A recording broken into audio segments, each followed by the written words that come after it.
Some stories are so terrifying, so unexplainable, that they linger in the shadows of history, unsolved, eerie, and waiting to be told. Tonight, I'll take you through 10 chilling true events that seem almost too horrifying to be real. Mysterious disappearances, cursed objects, and whispers of the supernatural. Are you brave enough to listen? Dim the lights, put on your headphones, and step into the unknown. But be warned, some stories have a way of following you into the dark. The walls have eyes. The old Victorian house on Maple Street had always held a certain mystique. Locals whispered stories about the previous owners, the Cartwrights, a family touched by tragedy.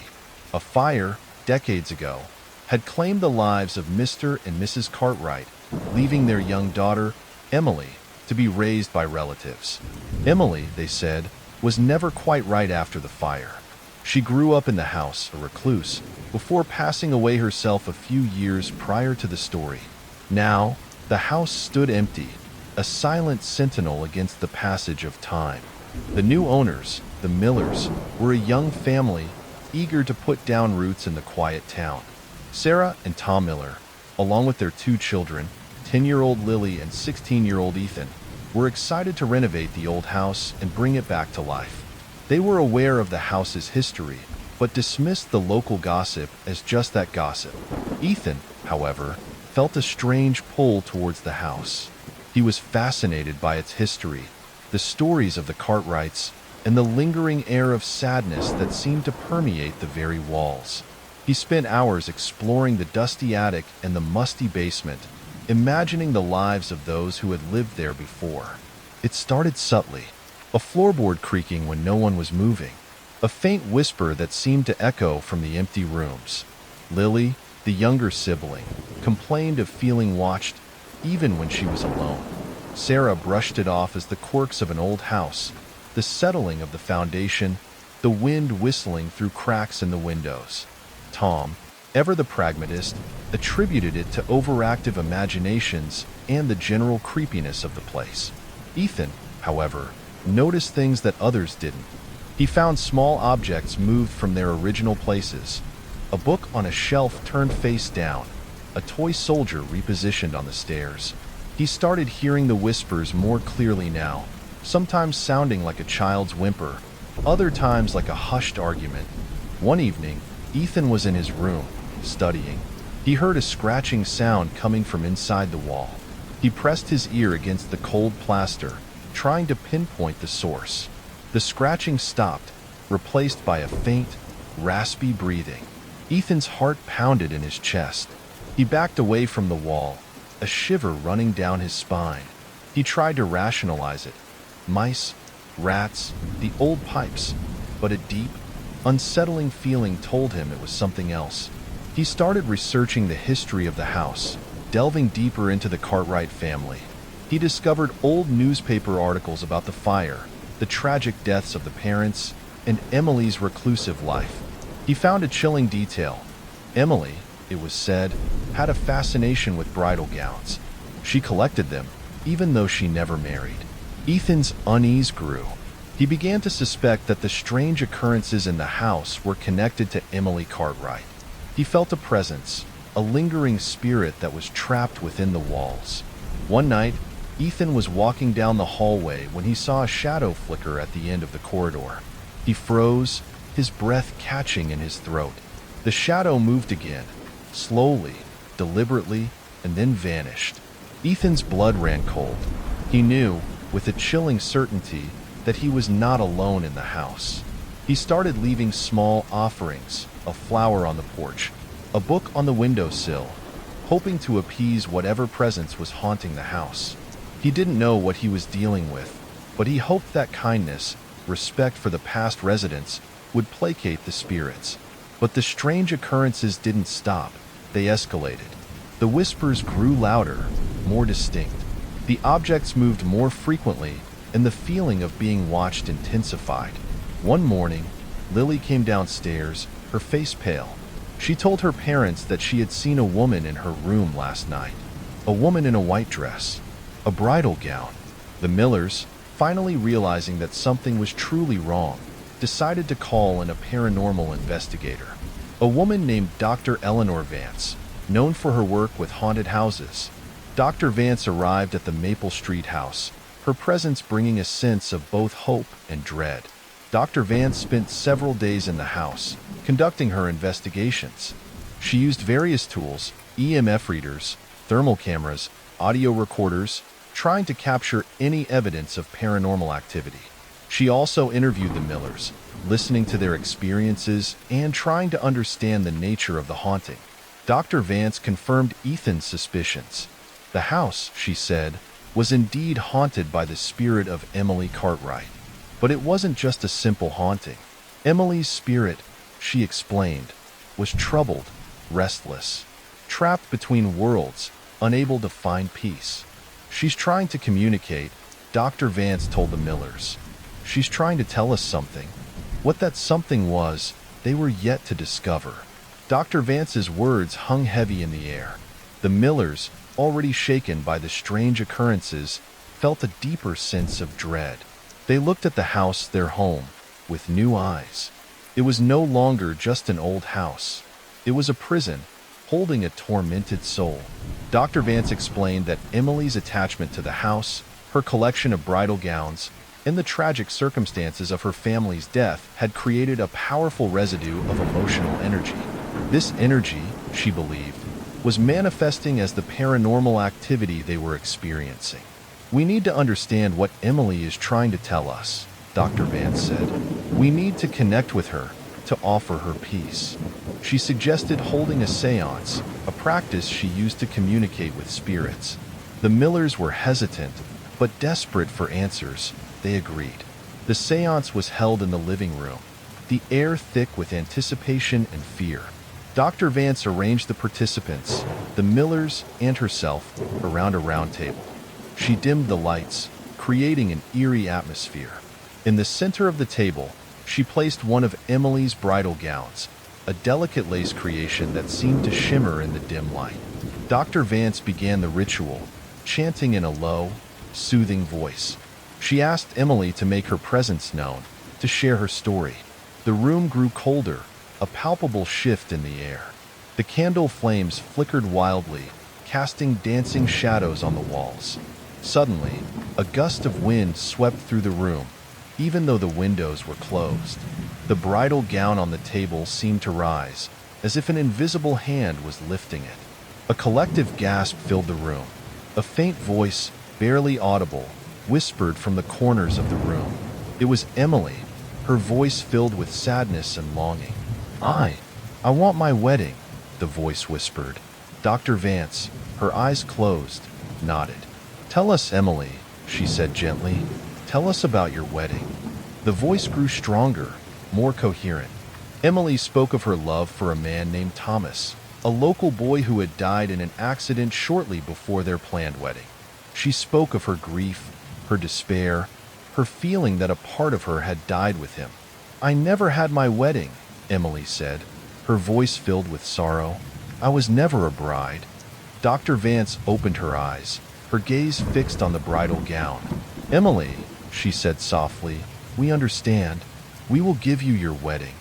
The Millers exchanged confused glances. They didn't understand what Dr. Vance meant. How could they give Emily her wedding? Dr. Vance explained that they needed to recreate the wedding ceremony that Emily never had. They needed to honor her memory, to acknowledge her love for Thomas. The Millers, though skeptical, agreed to the plan. They felt a sense of compassion for Emily, a desire to help her find peace. They spent the next few days preparing for the wedding. They found old photographs of Emily and Thomas, learning more about their lives and their love story. They decorated the living room with flowers and candles, creating a beautiful and solemn atmosphere. On the night of the wedding, the Millers, along with Dr. Vance, gathered in the living room. They dressed in formal attire, as if they were attending a real wedding. In the center of the room, they placed a portrait of Emily and Thomas. Dr. Vance began the ceremony, speaking words of love and commitment. She asked Emily to join them, to accept their offering of peace. As Dr. Vance spoke, a strange sensation filled the room. The air grew warm, a feeling of comfort and acceptance. The bridal gown on the table began to glow, a soft, ethereal light. Suddenly, a figure appeared in the room. It was Emily, dressed in her bridal gown, her face radiant and serene. She looked at the portrait of Thomas, a gentle smile on her lips. "Thank you," she whispered, her voice filled with gratitude. "Thank you for giving me my wedding." Emily's figure began to fade, the light from her gown dimming. She looked at the Millers one last time, her eyes filled with peace, and then she was gone. The room fell silent. The Millers, tears in their eyes, felt a sense of closure. They had helped Emily find peace, and in doing so, they had found peace themselves. The strange occurrences in the house stopped. The whispers ceased. The feeling of being watched disappeared. The Maple Street house was no longer haunted. It was once again a home. The peace that settled over the Maple Street house was profound, yet fragile. The Millers, though relieved, couldn't shake off a lingering unease. They had helped Emily find peace, but a part of them still felt a sense of unfinished business, a feeling that something remained unresolved. Ethan, in particular, was still grappling with the events of the past few weeks. He had become deeply invested in Emily's story, and he felt a strange connection to her. He continued to research her life, poring over old documents and photographs, trying to understand the complexities of her existence. He discovered that Emily's fascination with bridal gowns went beyond mere collecting. She had meticulously altered each gown, adding her own unique touches, as if preparing them for her own phantom wedding.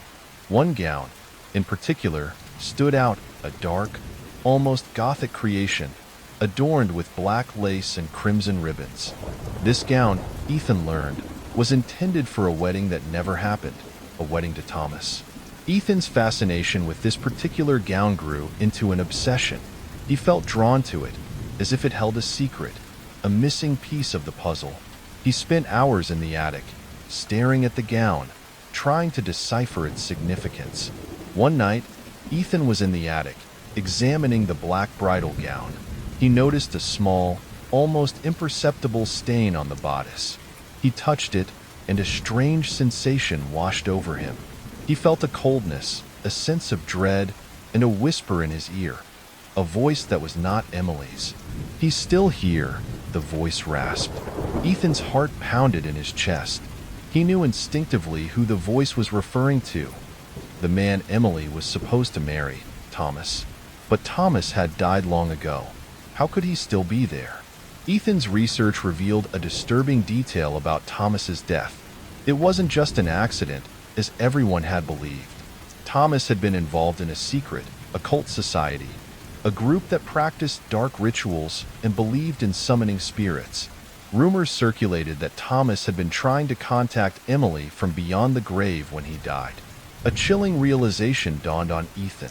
Emily's haunting wasn't just about her longing for a wedding. It was about something far more sinister. It was about Thomas and his lingering presence, a dark force that was still connected to the house. Ethan shared his findings with Dr. Vance. She listened intently, her expression growing grave. She confirmed that Thomas's occult practices could have created a powerful, negative energy, a residual presence that was still affecting the house. "We need to sever that connection," Dr. Vance said. "We need to banish his spirit." She explained that they would need to perform another ritual, a more powerful one, to counteract the dark forces that Thomas had unleashed. This ritual would be dangerous, she warned, but it was the only way to ensure the true peace of the house. The ritual was held in the basement, the air thick with an oppressive energy. Dr. Vance, along with Ethan and Tom, formed a circle around a makeshift altar. Sarah and Lily were kept upstairs, away from the potentially dangerous ritual. Dr. Vance chanted in an ancient language, her voice echoing through the cold, damp basement. She burned incense and sprinkled salt, creating a protective barrier against the dark forces. As she chanted, the temperature in the basement plummeted. A gust of wind blew through the room, extinguishing the candles. A shadowy figure materialized in the corner, its form indistinct, but its presence palpable. "Thomas," Dr. Vance called out, her voice strong and commanding. "We command you to leave this place.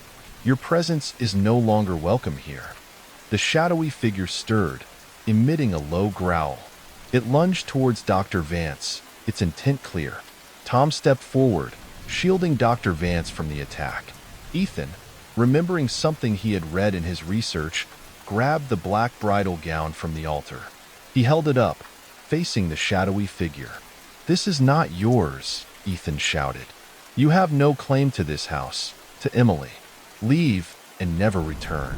The shadowy figure recoiled from the gown, as if burned by its touch.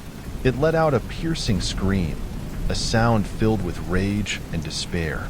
And then it vanished. The basement fell silent. The candles flickered back to life, casting a warm glow on the faces of the participants. The oppressive energy had lifted, replaced by a sense of relief and exhaustion. Dr. Vance, her face pale but resolute, nodded. "It is done," she said. "Thomas is gone." The Millers, exhausted but grateful, thanked Dr. Vance for her help. They knew that the house was finally at peace, free from the lingering shadow of Thomas's dark presence. The Maple Street house was no longer haunted. It was a home, filled with light and love, a testament to the resilience of the human spirit and the power of hope.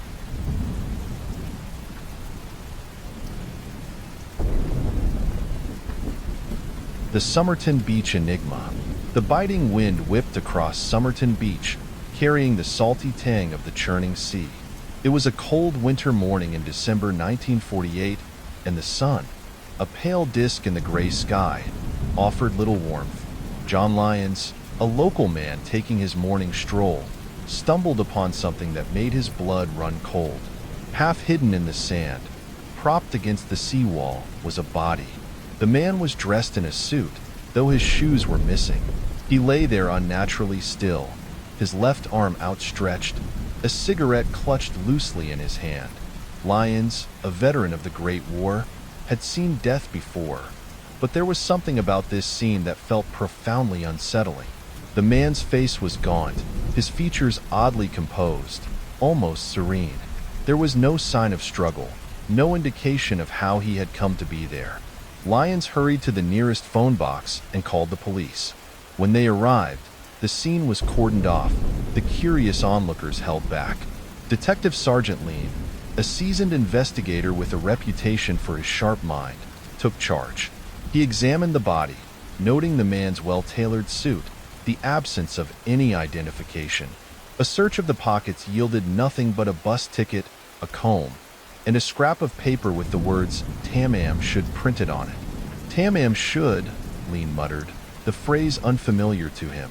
It was Persian, he would later learn, meaning finished or ended. It was an ominous message, a chilling epitaph for a life shrouded in mystery. The body was taken to the morgue, where a more thorough examination was conducted. There were no visible wounds, no signs of poisoning. The man's fingerprints were not on record anywhere. He was a ghost, an enigma.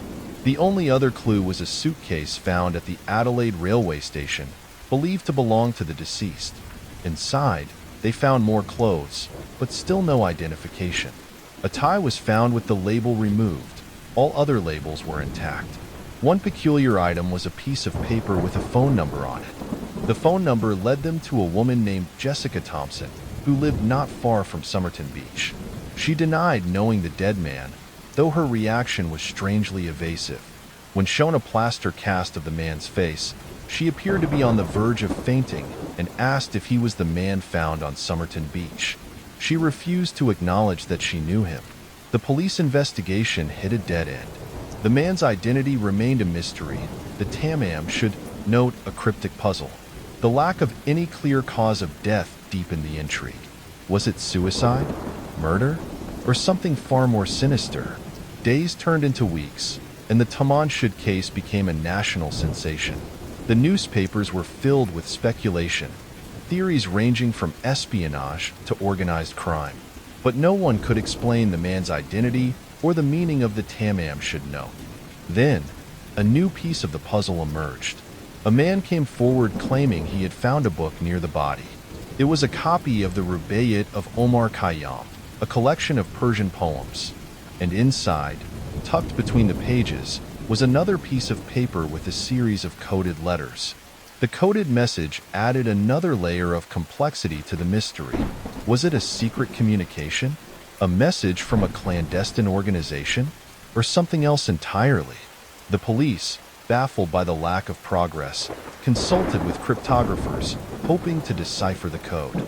But the message remained stubbornly impenetrable. It was as if the dead man was deliberately concealing his secrets, taking them with him to the grave. The Tamanshud case became a cold case, a haunting reminder of the mysteries that lie hidden beneath the surface of everyday life. The man without a name became a legend, his story whispered in hushed tones, a chilling tale of the unknown. But what if the explanation for the Tamanshud mystery wasn't rooted in the mundane world of spies and criminals? What if it was something far more ancient, something that defied the laws of nature and the boundaries of human understanding? What if the Tamanshud note wasn't just a message, but a key to unlocking a realm beyond our own, a realm where the lines between the living and the dead blur, and where the past can reach out to claim the present? The discovery of the coded message within the Rubaiyat sent a shiver down the spine of even the most seasoned investigators. The book itself held a certain mystique, its verses speaking of fate, mortality, and the fleeting nature of life. It was a strange companion for a man found dead on a lonely beach. As the police struggled to crack the code, whispers began to circulate, whispers of ancient curses, of forgotten rituals, of forces beyond human comprehension. Some claimed the Rubaiyat was more than just a book of poems. It was a conduit, a gateway to something dark and otherworldly. The coded message, when viewed through this lens, took on a new, sinister meaning. It was no longer just a communication, but an invocation, a summoning. What if the Tamanshud man wasn't a victim, but a participant in some unholy rite? Detective Lean, though a man of logic and reason, couldn't shake off the feeling that something was amiss. The case was defying all conventional explanations. The lack of identity, the cryptic message, the strange circumstances surrounding the death, it all pointed to something more than just a simple crime. He delved deeper into the history of the Rubaiyat, discovering its connections to ancient Persia, to mystical sects and esoteric beliefs. He learned of the legends surrounding the poems, tales of hidden meanings and secret societies. The more he learned, the more he felt a sense of unease, a creeping dread that he was venturing into territory best left unexplored. One night, Lean found himself drawn back to Somerton Beach. The moon hung heavy in the sky, casting long, eerie shadows across the sand. He stood where the body had been found, the wind whispering secrets in his ear. He pulled out his copy of the Rubaiyat, the worn pages falling open to a random verse. Awake, foremorning in the bowl of night, has flung the stone that puts the stars to flight. And lo, the hunter of the east has caught the Sultan's turret in a noose of light. As he read the words, a chill ran down his spine. It was as if the poem was speaking directly to him, hinting at some hidden truth. He looked out at the sea, the dark waves crashing against the shore, and he felt a presence, something unseen, watching him from the depths. He closed the book, his hand trembling. He knew, with a certainty that defied logic, that the Tamanshud case was not just a mystery, but a doorway to something ancient, something malevolent. He began to have strange dreams of shadowy figures, of whispered incantations, of a dark presence lurking just beyond the veil of reality. He felt as if he was being drawn into the mystery, becoming a part of it. The coded message continued to haunt him. He spent countless hours trying to decipher it, but the letters remained stubbornly resistant to his efforts. He felt as if the code was a lock, and the Rubaiyat was the key, but he couldn't find the right combination. Then, he remembered the woman, Jessica Thompson, the one who had reacted so strangely to the plaster cast of the dead man's face. He decided to pay her another visit. Jessica Thompson's house was a small, unassuming cottage, hidden behind a row of overgrown hedges. It was as if she wanted to disappear from the world, to become invisible. Lean knocked on the door, his heart pounding in his chest. He felt a sense of foreboding, a feeling that he was about to uncover something dark and dangerous. Thompson answered the door, her eyes wide with fear. She recognized Lean immediately, and her face paled. She tried to close the door, but Lean stopped her. "Miss Thompson," he said, his voice firm, "I need to ask you some more questions about the Tamanshud man." Thompson hesitated, her gaze darting around nervously. "I told you, I don't know anything about him," she stammered. "That's not true," Lean replied. "I saw your reaction when I showed you the plaster cast. You know who he was." Thompson's composure crumbled. She burst into tears, her body shaking. "Please," she begged, "I can't talk about it. It's too dangerous." "Dangerous?" Lean asked, his curiosity piqued. "What's so dangerous about it?" Thompson looked around as if she was afraid of being overheard. She pulled Lean inside and closed the door. She led him to the living room, a dimly lit space filled with antique furniture and strange, unsettling objects. "I knew him," she whispered, her voice trembling. "His name was, well, I can't tell you his real name. He was involved in something terrible." "What was it?" Lean pressed. "They called themselves the Order of the Crimson Dawn," Thompson said, her eyes wide with terror. They were not human." Lean felt a chill run down his spine. "Not human," he repeated, his voice barely a whisper. "They were ancient," Thompson explained. "They had been around for centuries, maybe even millennia. They worshipped dark gods, performed unspeakable rituals. They had powers that defied the laws of nature. And the Tamanshud man was one of them?" Lean asked. Thompson nodded. "He was one of their most powerful members. He was a sorcerer." Lean struggled to comprehend what he was hearing. He was a man of science, a man of logic, but the evidence, the strange circumstances surrounding the Tamanshud case, the coded message, the rubaiyat, it all pointed to something beyond the realm of human understanding. "What about the coded message?" Lean asked. "Do you know what it means?" Thompson shook her head. "It's a summoning," she whispered. "An invocation. It calls upon something evil." "What does it call upon?" Lean asked, his voice filled with dread. Thompson hesitated, her eyes filled with fear. "It calls upon the Nameless One," she whispered. "An ancient entity, a being of pure darkness. It is said that whoever summons the Nameless One will be granted unimaginable power, but at a terrible cost." Lean felt a coldness settle over him. He knew, with a certainty that chilled him to the bone, that he was dealing with something far more dangerous than he could have ever imagined. The Tamanshud case was not just a mystery. It was a gateway to hell. The revelations from Jessica Thompson sent a jolt of fear through Lean. The Order of the Crimson Dawn, a group shrouded in ancient darkness, was far more terrifying than any criminal organization he had encountered. He now understood the unease he felt, the sense of something lurking just beyond the edge of his perception. It wasn't just a crime he was investigating. It was a confrontation with the supernatural. He pressed Thompson for more information about the Order, their rituals, and the Nameless One. Fearful and reluctant, she revealed fragments of their dark practices. They sought power through ancient rites, drawing on forces that predated humanity itself. The Nameless One, she whispered, was a being of pure chaos, imprisoned for millennia, waiting for the moment of its release. The Tamanshud man, she explained, was a key figure in their plans.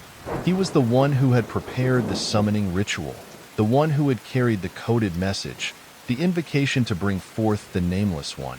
His death, she believed, was not the end of the ritual, but a crucial part of it. His sacrifice, she murmured, was the final piece of the puzzle. Lean felt a growing sense of dread. He realized that he was not just investigating a death. He was racing against time to prevent something far more catastrophic. He had to find the remaining members of the Order, decipher the coded message, and stop the summoning before it was too late. He left Thompson's cottage, the weight of his newfound knowledge heavy on his shoulders. The world around him seemed darker, the shadows deeper. He could almost feel the presence of the Nameless One, a cold, malevolent force lurking just beyond the veil of reality. He returned to the police station, his mind racing. He shared what Thompson had told him with his colleagues, but they were skeptical. Supernatural explanations were not their forte. They preferred the tangible, the concrete, but Lean was adamant. He knew what he had heard, what he had felt. This was not just a case of human malevolence. It was something far more ancient, something far more terrifying. He focused on the coded message, poring over the letters, searching for a pattern, a clue. He felt an almost obsessive need to crack the code, as if his life, and perhaps the lives of many others, depended on it. Days turned into nights, and Lean became consumed by the case. He barely slept, barely ate. He was driven by a growing sense of urgency, a feeling that time was running out. Then, a breakthrough. He noticed a recurring pattern in the coded message, a series of letters that seemed to stand out from the rest. He rearranged them, trying different combinations, and suddenly, a word emerged: Kale. Kale. The word resonated with him.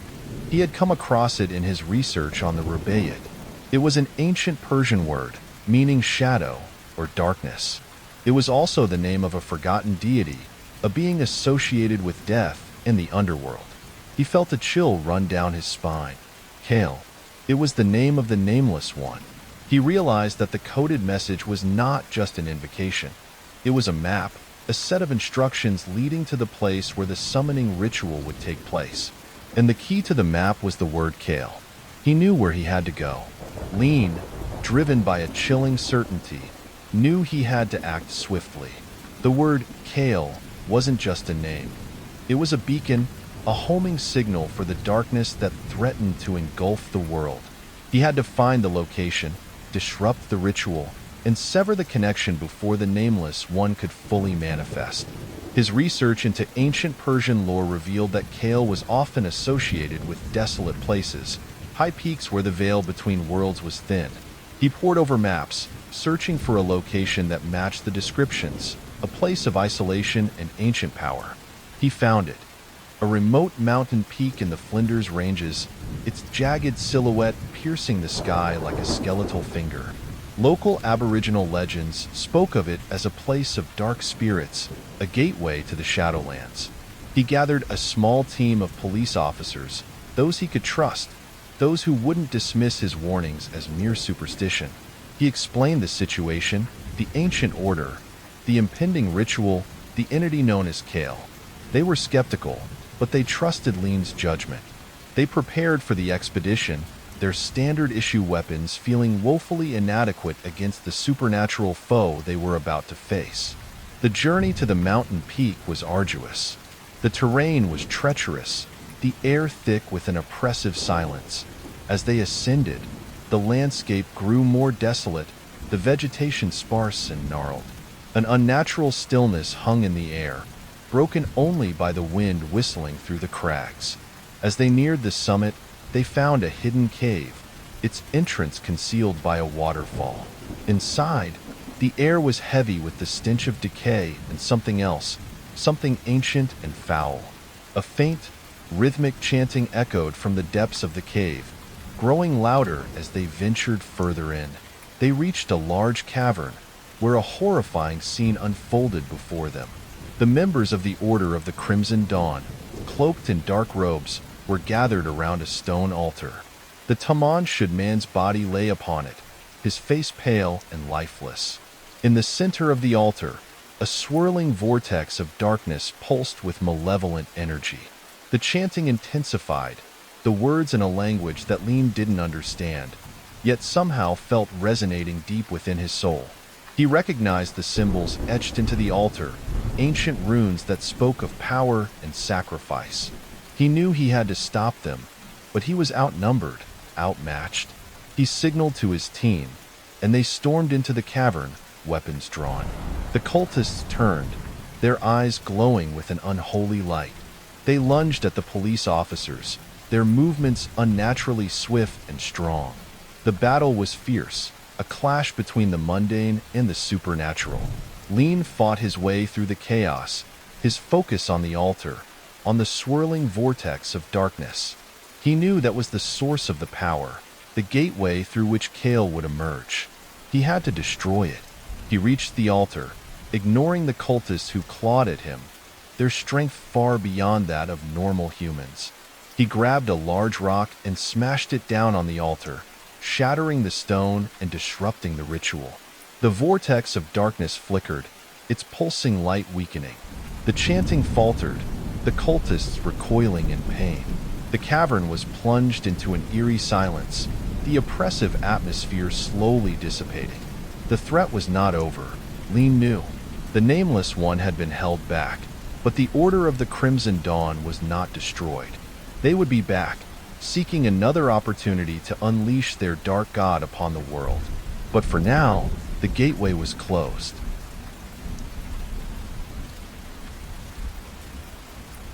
The Children of Darkness. The biting West Virginia wind howled a mournful dirge around the Solder House, a modest two-story structure nestled in the coal mining town of Fayetteville. It was Christmas Eve, 1945, and the festive spirit was thick in the air, or at least it was supposed to be.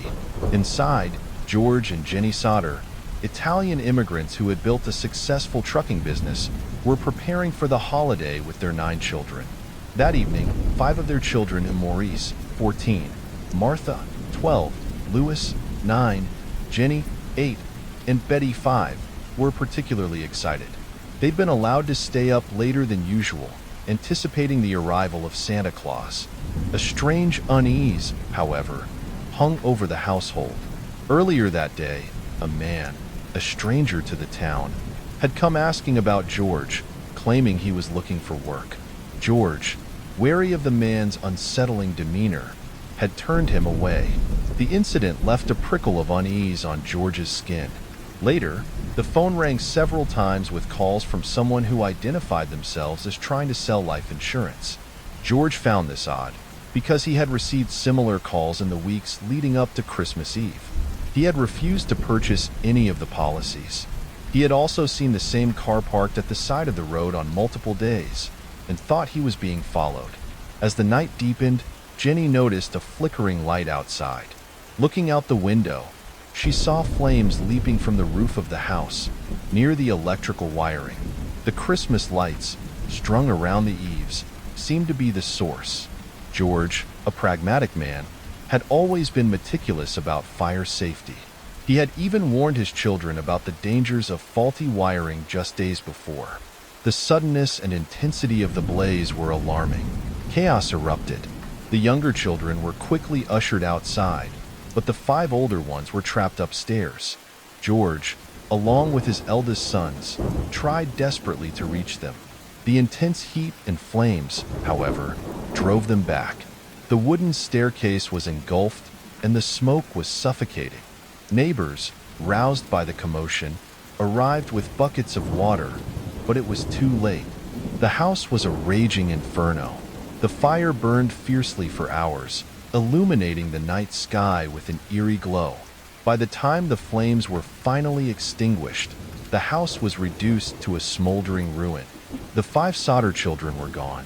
Their remains, however, were never found. Amidst the ashes, no bones, no fragments of clothing, nothing remained of the children. This absence of physical evidence was the first unsettling mystery in a case that would become a chilling enigma. The official investigation concluded that the fire was accidental, likely caused by faulty wiring. The missing children, they presumed, had perished in the blaze.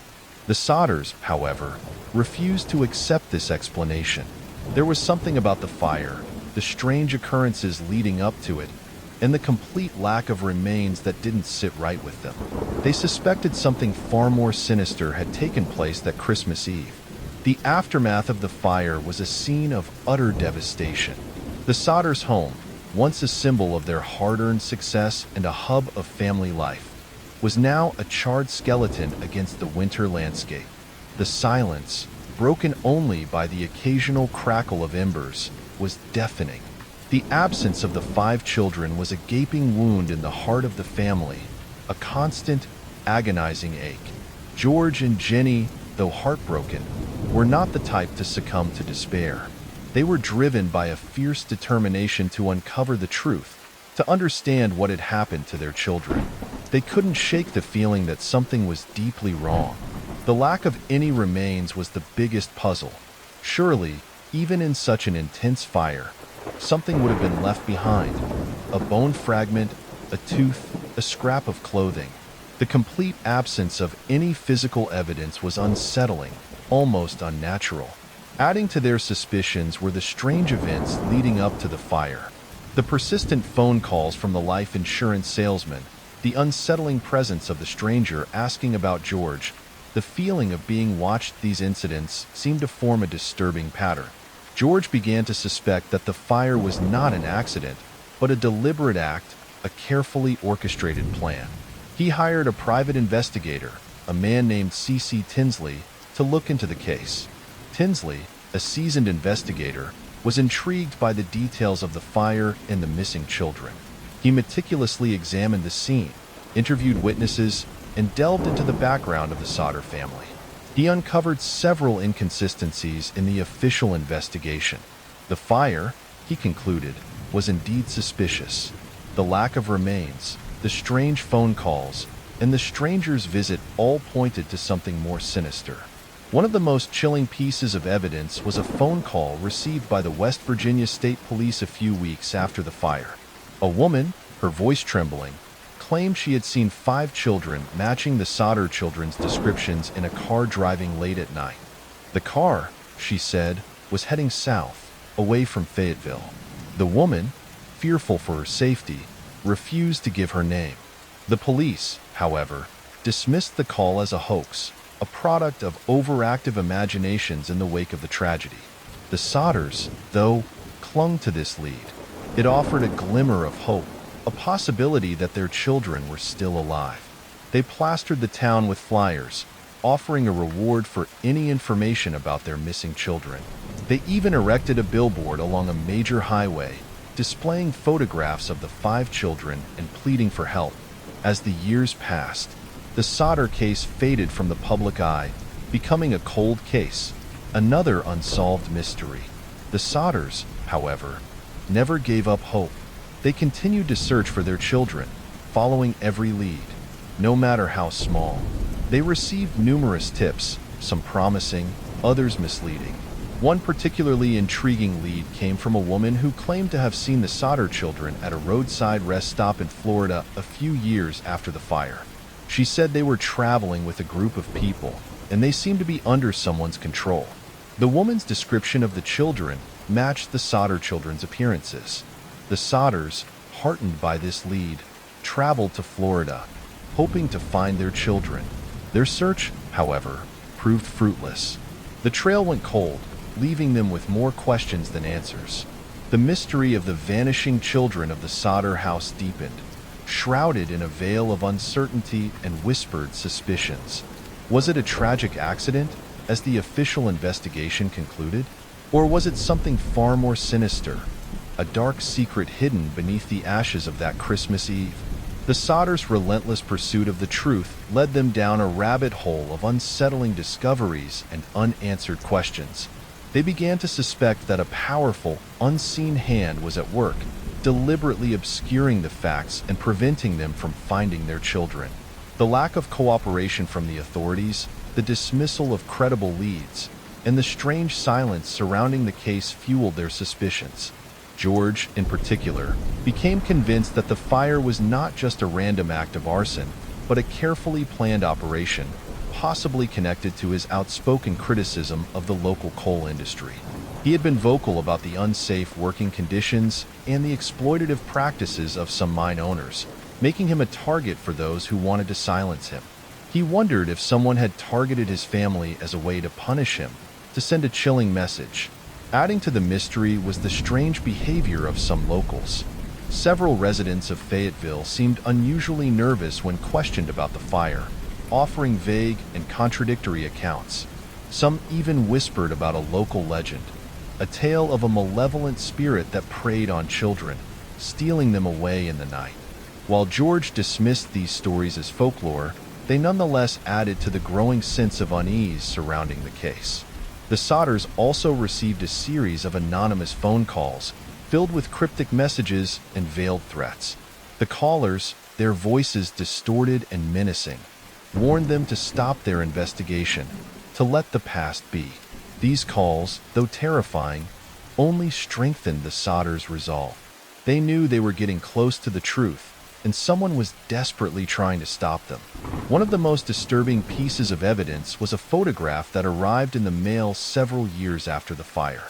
It was a picture of a young man, strikingly similar to their son Louis, taken at a school event. The boy in the photograph, though older than Louis would have been at the time, bore an uncanny resemblance to him.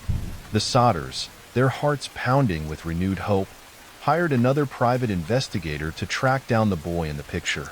The investigator, after months of searching, managed to locate the boy, who was living in another state. However, the boy denied being Louis Sodder, claiming he had no connection to the family. The Sodders, though disappointed, couldn't shake the feeling that the boy was indeed their son. They suspected he had been brainwashed or threatened into denying his true identity. The photograph, along with the other strange occurrences, led the Sodders to believe that their children were not dead, but had been abducted, possibly as part of some sinister plot. They imagined their children living in secret, unaware of their true identities, perhaps even being used for some nefarious purpose. The thought was horrifying, but it fueled their determination to keep searching, to bring their children home, no matter the cost. The Sodder case, with its blend of unexplained fire, missing children, cryptic phone calls, and whispered legends, became a chilling reminder of the darkness that can lurk beneath the surface of everyday life. Was it a tragic accident, a targeted act of revenge, or something far more sinister, a manifestation of an evil force that had claimed the Sodder children as its own? The answer, like the missing children themselves, remained elusive, shrouded in a veil of mystery and whispered suspicions.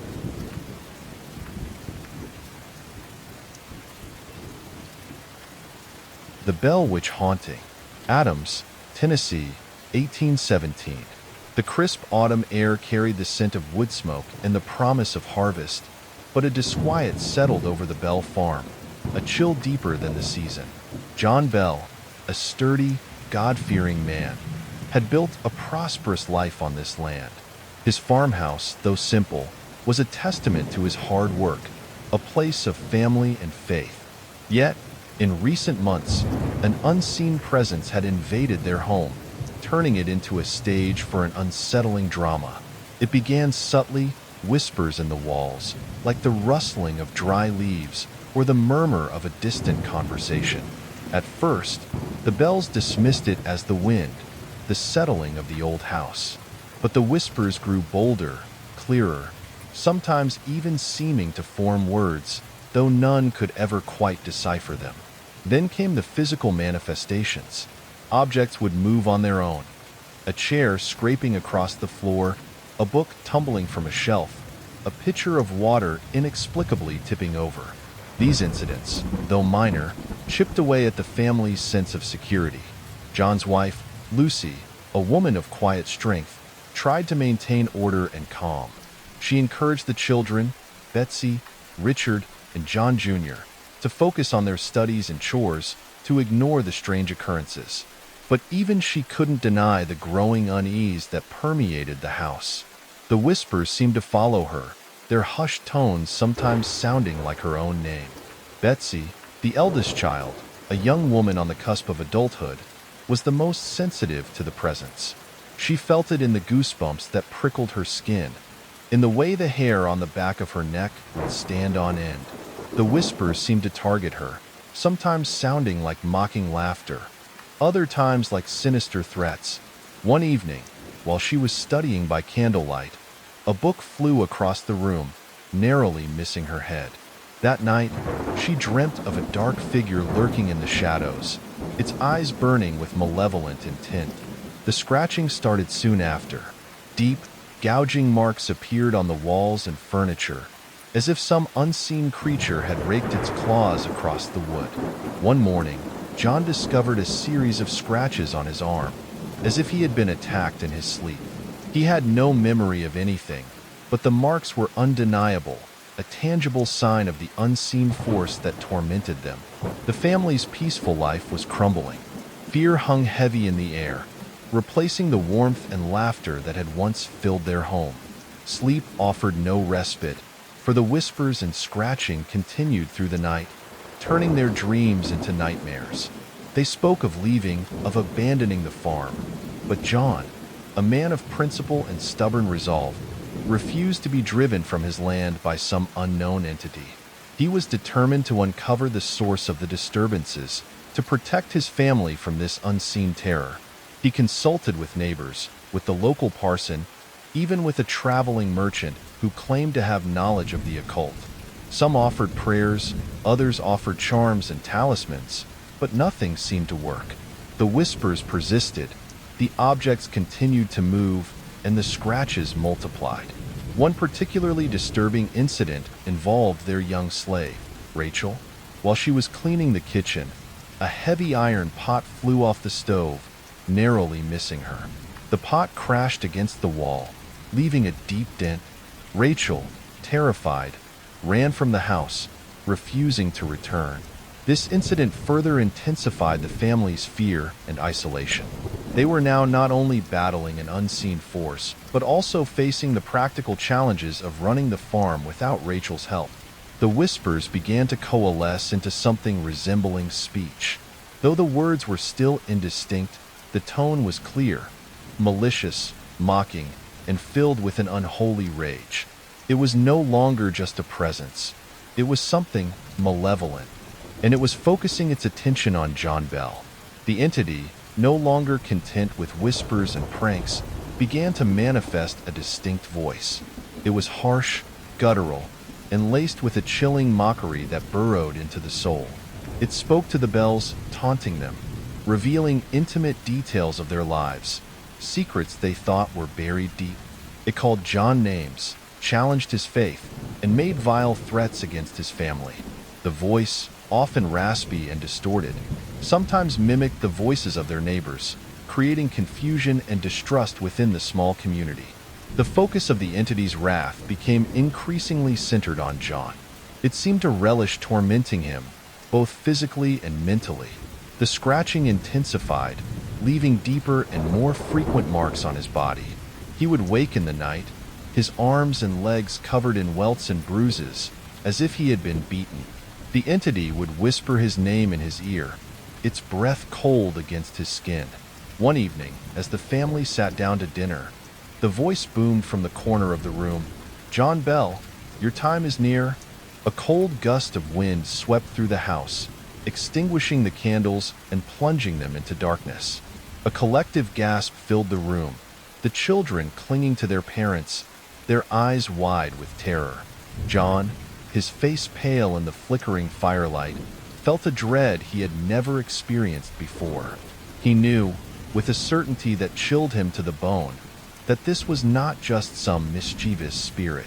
This was something evil, something that wanted him dead. The entity's knowledge of their personal lives was uncanny. It spoke of private conversations, of hidden fears, of long-forgotten incidents. It even revealed details about John's business dealings, hinting at shady practices and accusing him of dishonesty. This invasion of their privacy was perhaps the most disturbing aspect of the haunting. It stripped them bare, exposing their vulnerabilities and shattering their sense of security. The community, initially sympathetic, began to distance themselves from the Bells. Fear and superstition took root. Some whispered that John had made a pact with the devil, that he had brought this curse upon himself and his family.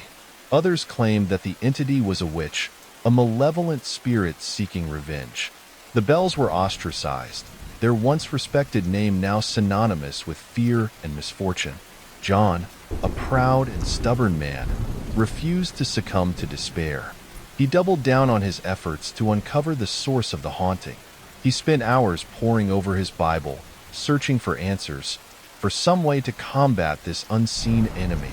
He consulted with more experts, some genuine, some charlatans, each offering their own theories and remedies. One particularly colorful character, a self-proclaimed ghost hunter, claimed to have the power to exorcise the entity. He arrived at the Bell farm with an array of bizarre tools and incantations, but his efforts proved futile. The entity mocked him mercilessly, throwing objects at him and mimicking his voice in a high-pitched falsetto. The ghost hunter fled in terror, leaving the Bells even more isolated and desperate. The strain of the haunting began to take its toll on the family. Lucy, once a picture of serenity, became withdrawn and anxious. Betsy, her youthful exuberance replaced by a haunted look, grew thin and pale. The boys, Richard and John Jr., were plagued by nightmares and fits of trembling. The once vibrant and loving family was slowly being torn apart by the unseen force that had invaded their lives. John, the rock of the family, was crumbling under the relentless pressure. He was a man of faith, but even his faith was being tested. He felt responsible for his family's suffering, convinced that he had somehow brought this evil upon them. He was losing hope, his spirit broken by the constant torment. He began to experience physical ailments, headaches, nausea, and a persistent cough. He grew weaker, his once robust frame now gaunt and frail. He knew, deep down, that the entity was not just tormenting him, it was killing him. The entity's attacks on John escalated, becoming more direct and vicious. The whispers intensified, morphing into a constant barrage of insults, threats, and pronouncements of his impending doom. The physical assaults grew more severe. He was thrown from his bed, his body slammed against walls, and once, he was even found unconscious in the barn, his face bruised and bloodied. The family watched in horror, helpless to intervene, as their patriarch was systematically broken down, both in body and spirit. One cold morning, John awoke with a terrible cough and a sharp pain in his chest. He felt a burning sensation in his throat, a metallic taste on his tongue. His condition deteriorated rapidly. He grew weaker, his breathing labored, his skin ashen. The local doctor, summoned in desperation, could find no earthly cause for his illness. He suspected poisoning, but could not identify the substance. As John lay dying, the entity's voice filled the room, triumphant and mocking. "I told you, John Bell, your time is near. I have claimed your soul." The voice cackled, a chilling sound that echoed through the house, a sound that would forever be etched in the memories of the Bell family. John Bell died on December 20th, 1820. His death was a tragedy, a devastating blow to his family, and a chilling testament to the power of the unseen force that had tormented them. The official cause of death was listed as unknown, but the family knew the truth. They knew that John had been murdered, not by human hands, but by something far more sinister. The entity's reign of terror did not end with John's death. It continued to plague the family, though its focus shifted primarily to Betsy. The whispers and physical attacks persisted, and the voice continued to taunt her, often making romantic advances, much to her disgust and terror. Several suitors who came to court Betsy were driven away by the entity's threats and interference. One particularly chilling incident involved a local man named Joshua Gardner, who was determined to marry Betsy despite the rumors surrounding the haunting.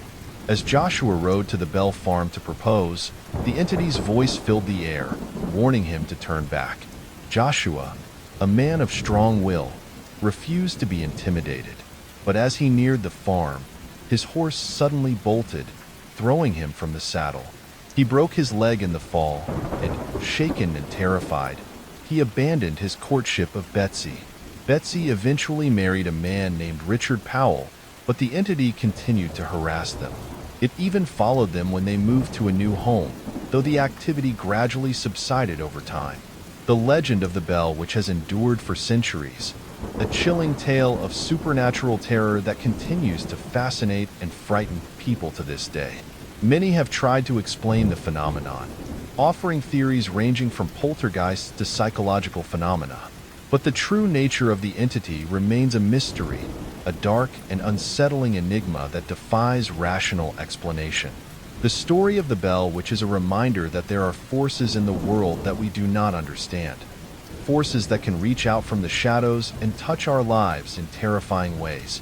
It is a story that whispers in the dark corners of our minds, a story that reminds us that even in the light of reason, there are still things that go bump in the night. The Bell Witch legend, rooted in the real-life experiences of the Bell family, stands as a chilling testament to the enduring power of fear and the enduring mystery of the supernatural. It is a story that will continue to be told, a story that will continue to haunt our imaginations, a story that will continue to remind us that the line between the real and the unreal is sometimes thinner than we think.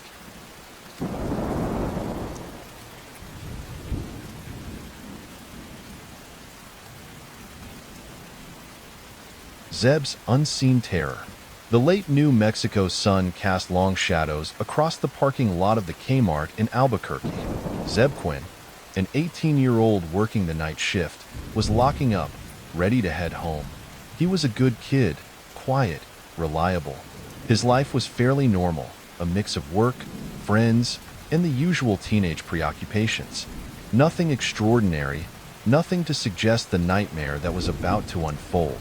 As he slid into his red Mazda, his pager beeped. A simple message, "Come quick, I need to talk to you." It was from Robert "Bobby" Trujillo, a friend he'd known since childhood. Zeb hesitated. It was late, and he was tired. But something in the tone of the message, or perhaps just a gut feeling, made him decide to go. Bobby lived just a short drive away. Zeb found the house dark and seemingly empty.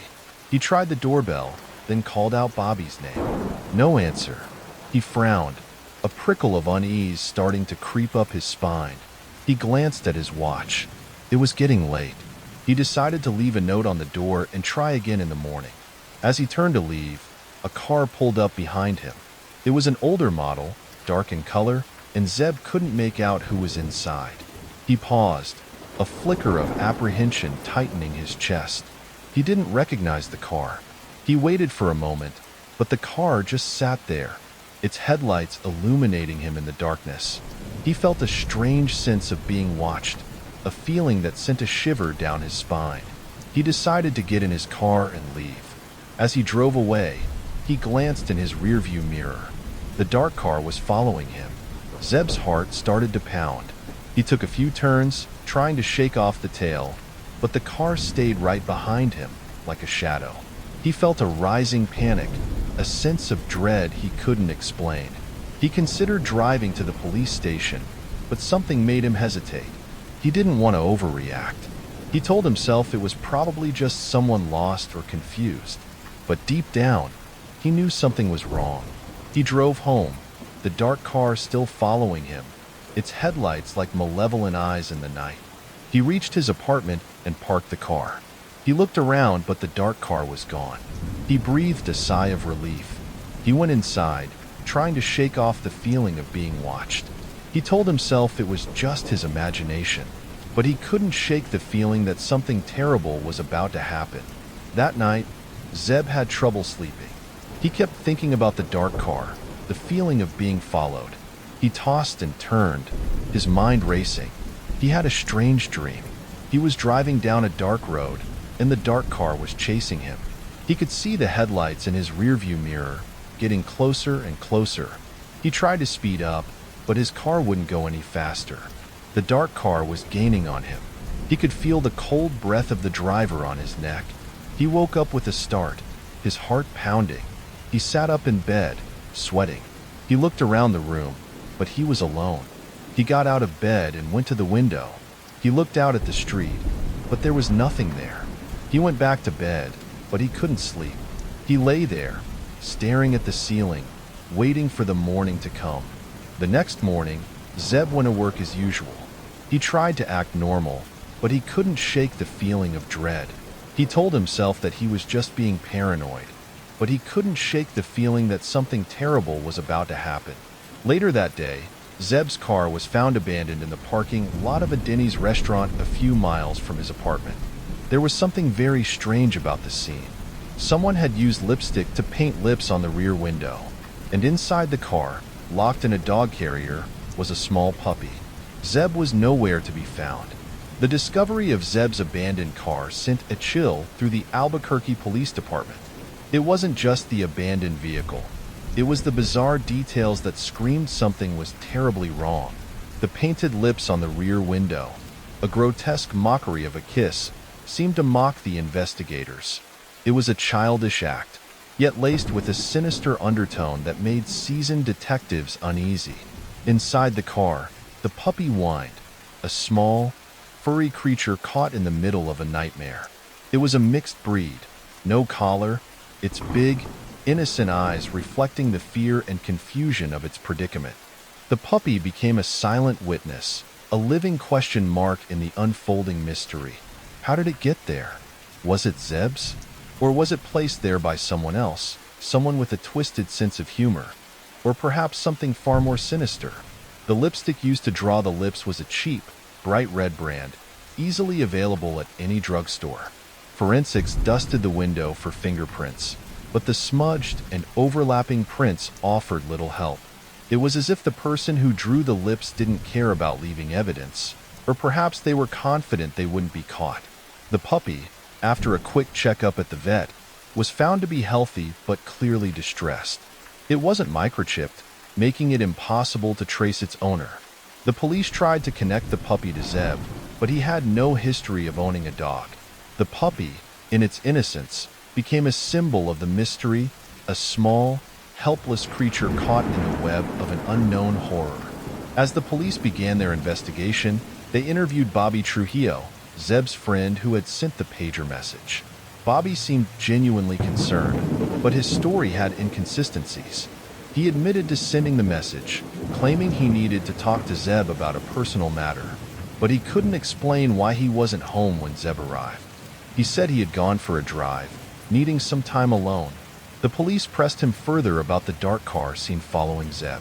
Bobby denied seeing any other car, but his demeanor shifted. He became nervous, fidgeting with his hands and avoiding eye contact. He claimed he knew nothing about the car, but the detectives sensed he was holding something back. The inconsistencies in Bobby's story raised red flags. Was he involved in Zeb's disappearance? Or was he simply scared, afraid of something he had witnessed? The police couldn't rule him out as a suspect, but they had no concrete evidence to link him to the crime. As the sun began to set, casting long shadows across the city, a sense of unease settled over the investigators.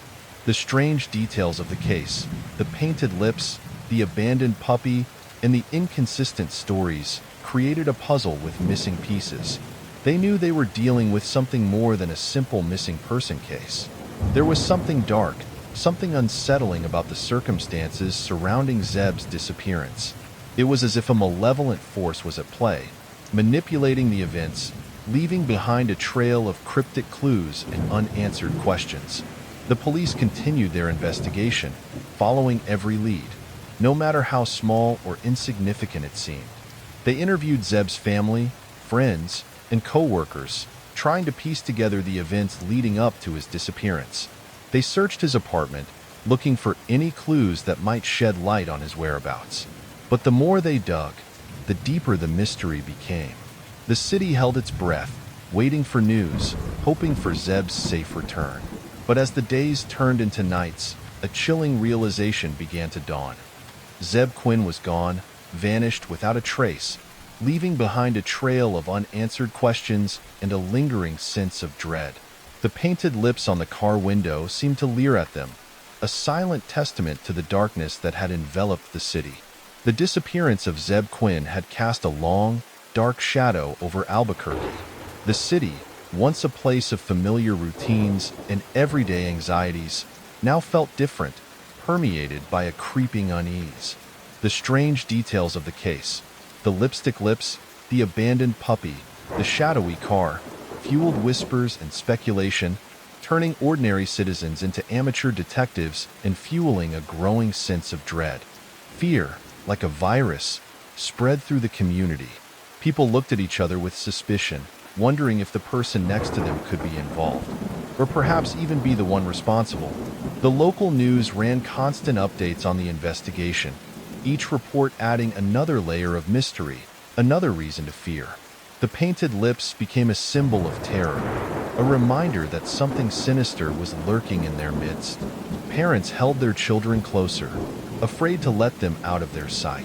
The streets, once bustling with life, emptied as dusk approached, and the darkness became a tangible thing, filled with unseen threats and imagined horrors.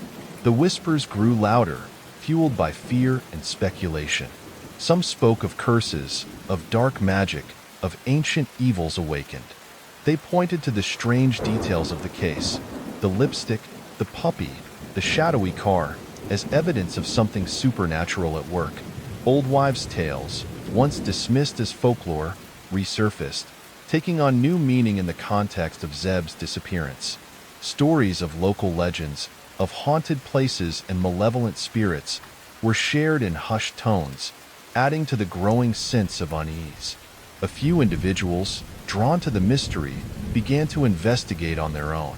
They visited the Denny's parking lot where Zeb's car was found, searching for clues that the police might have missed. They explored the area where Zeb lived, trying to piece together his last known movements.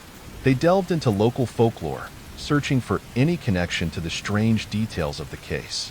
One such individual was a local historian named Elena Vargas. She had a deep interest in the history of Albuquerque, particularly its darker, more mysterious side. She had heard the whispers, the rumors of supernatural involvement, and she felt a pull, an urge to explore the possibility. She began to research old legends, forgotten tales of curses and hauntings, searching for any connection to Zeb's disappearance. Elena stumbled upon an old story, a legend of a malevolent spirit that haunted the area, a spirit that was said to prey on the innocent, leaving behind cryptic symbols as its mark. The symbol was described as a pair of lips, painted in blood red, a chilling echo of the lipstick lips on Zeb's car.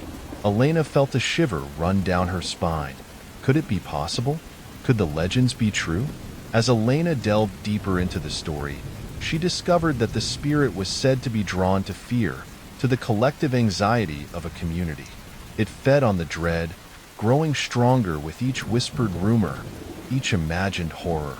Elena realized that the fear itself was feeding the darkness, making it more real, more powerful. She knew she had to do something, but what could she do against something that might not even be real? She decided to share her findings with the police, hoping they would take her seriously.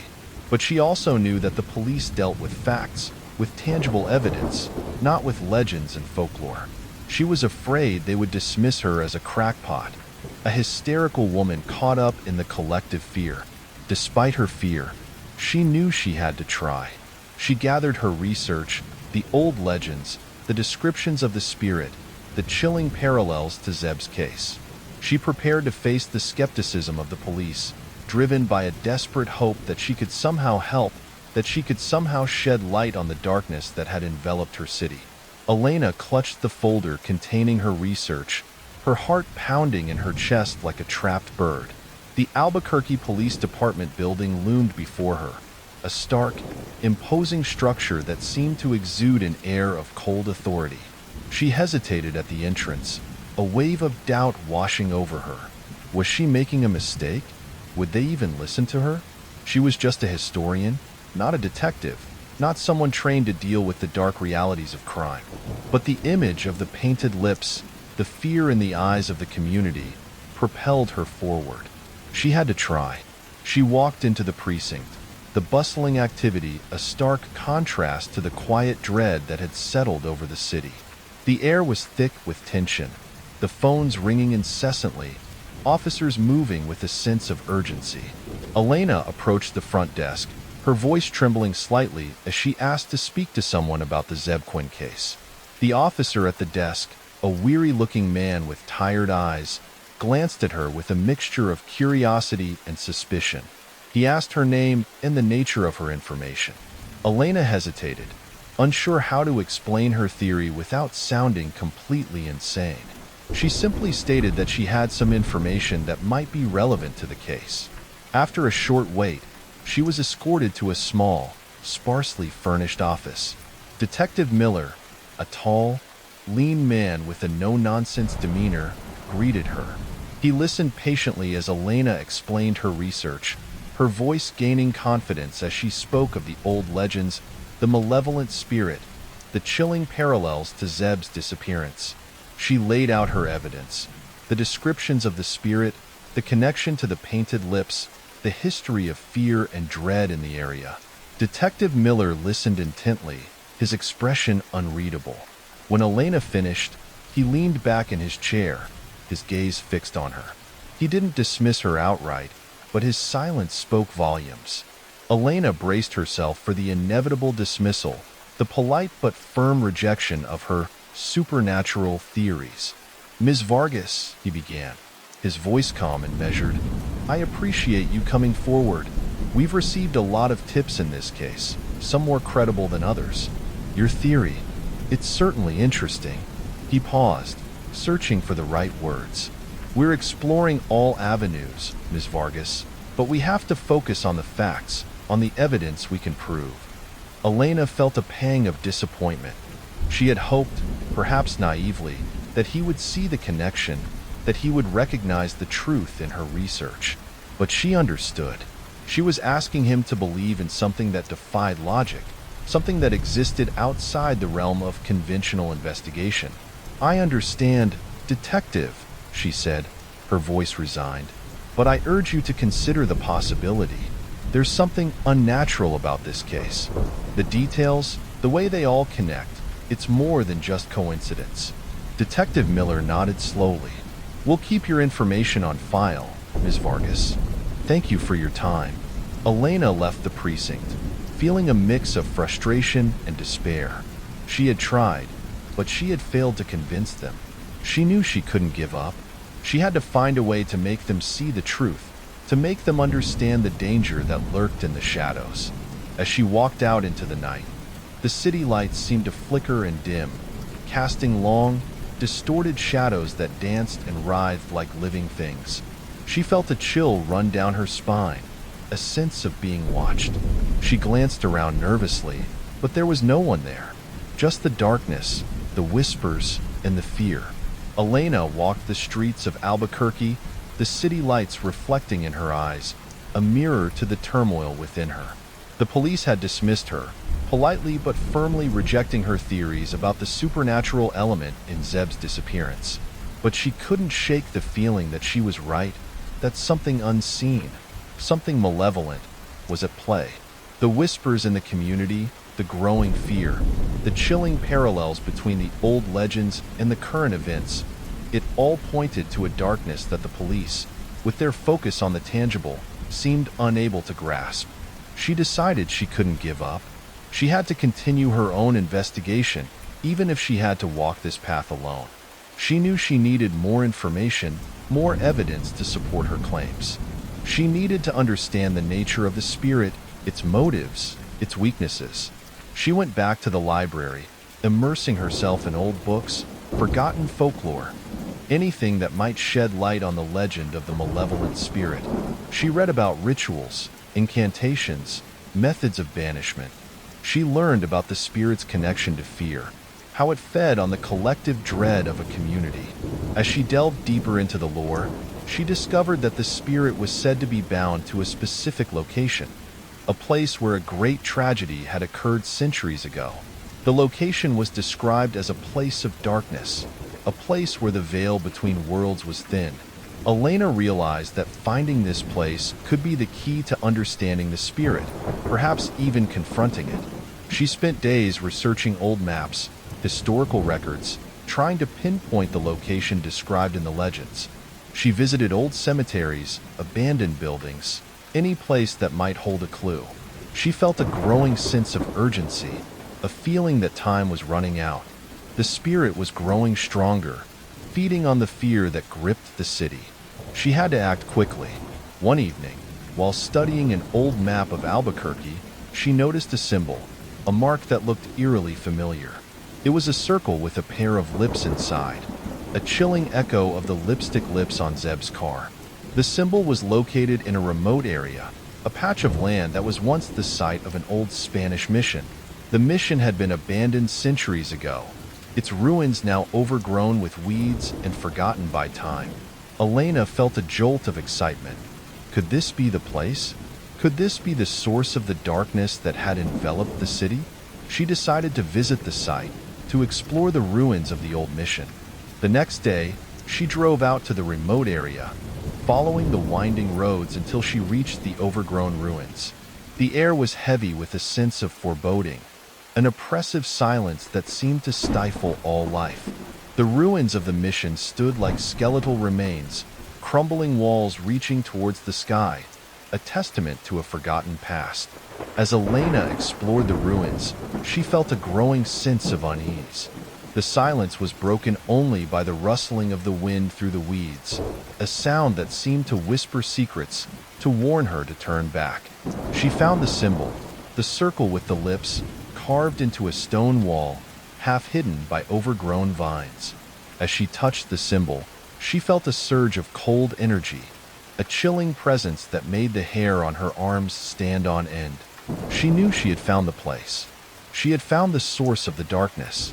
The air grew heavy, the silence deepening as Elena ventured further into the heart of the ruins. The crumbling walls of the old mission seemed to whisper secrets, the stones themselves radiating a palpable sense of age and sorrow. The symbol she had found, the circle with the lips, pulsed with a faint, eerie light, drawing her deeper into the darkness. She reached what was once the main chapel. The roof had long since collapsed, leaving the space open to the sky, yet a sense of sanctity, twisted and corrupted, lingered in the air. An altar, or what remained of it, stood at the far end, covered in a layer of dust and grime. As Elena approached, she noticed something glinting on the altar's surface. It was a small, tarnished silver locket. Curiosity overriding her apprehension, she picked it up. It was cold to the touch, an unnatural chill that seemed to seep into her bones. She opened it carefully.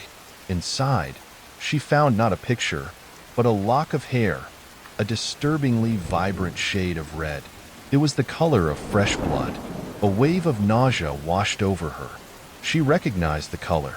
It was the same shade as the lipstick used to draw the lips on Zeb's car window. As she held the locket, a whisper, barely audible, echoed through the ruins. It was a voice, ancient and malevolent, a sound that scraped against her soul. It spoke her name. Elena froze, her heart pounding in her chest. She looked around frantically, but she was alone. Or so she thought. The whisper came again, closer this time, laced with a chilling amusement. "Elena, you seek the truth?" A figure materialized from the shadows, coalescing from the darkness itself. It was humanoid in shape, but its features were distorted, grotesque. Its eyes glowed with an unholy light, and its mouth was a gaping maw filled with needle-sharp teeth. It wore tattered remnants of what might have once been priestly robes, now stained with filth and decay. Elena stumbled back, fear gripping her like a vice. She knew, instinctively, that this was the spirit, the malevolent entity that haunted the legends. It had been waiting for her. "You have come to my domain," the spirit hissed, its voice a rasping whisper that seemed to claw at her mind. "You seek to unravel my secrets. Foolish mortal, you cannot comprehend the power that I wield." Elena tried to speak, to plead, but her voice caught in her throat. She could only stare in terror as the spirit advanced, its shadowy form flickering in the dim light. "You have meddled in affairs that are beyond your understanding," the spirit continued, its eyes burning into her soul. "Now, you will pay the price." The spirit raised a hand, and a surge of dark energy crackled through the air. Elena braced herself for the inevitable, her mind filled with images of Zeb, of the painted lips, of the fear that had consumed the city. She knew, with a chilling certainty that she had stumbled into a darkness from which there was no escape. The ruins, once a place of forgotten worship, had become her tomb.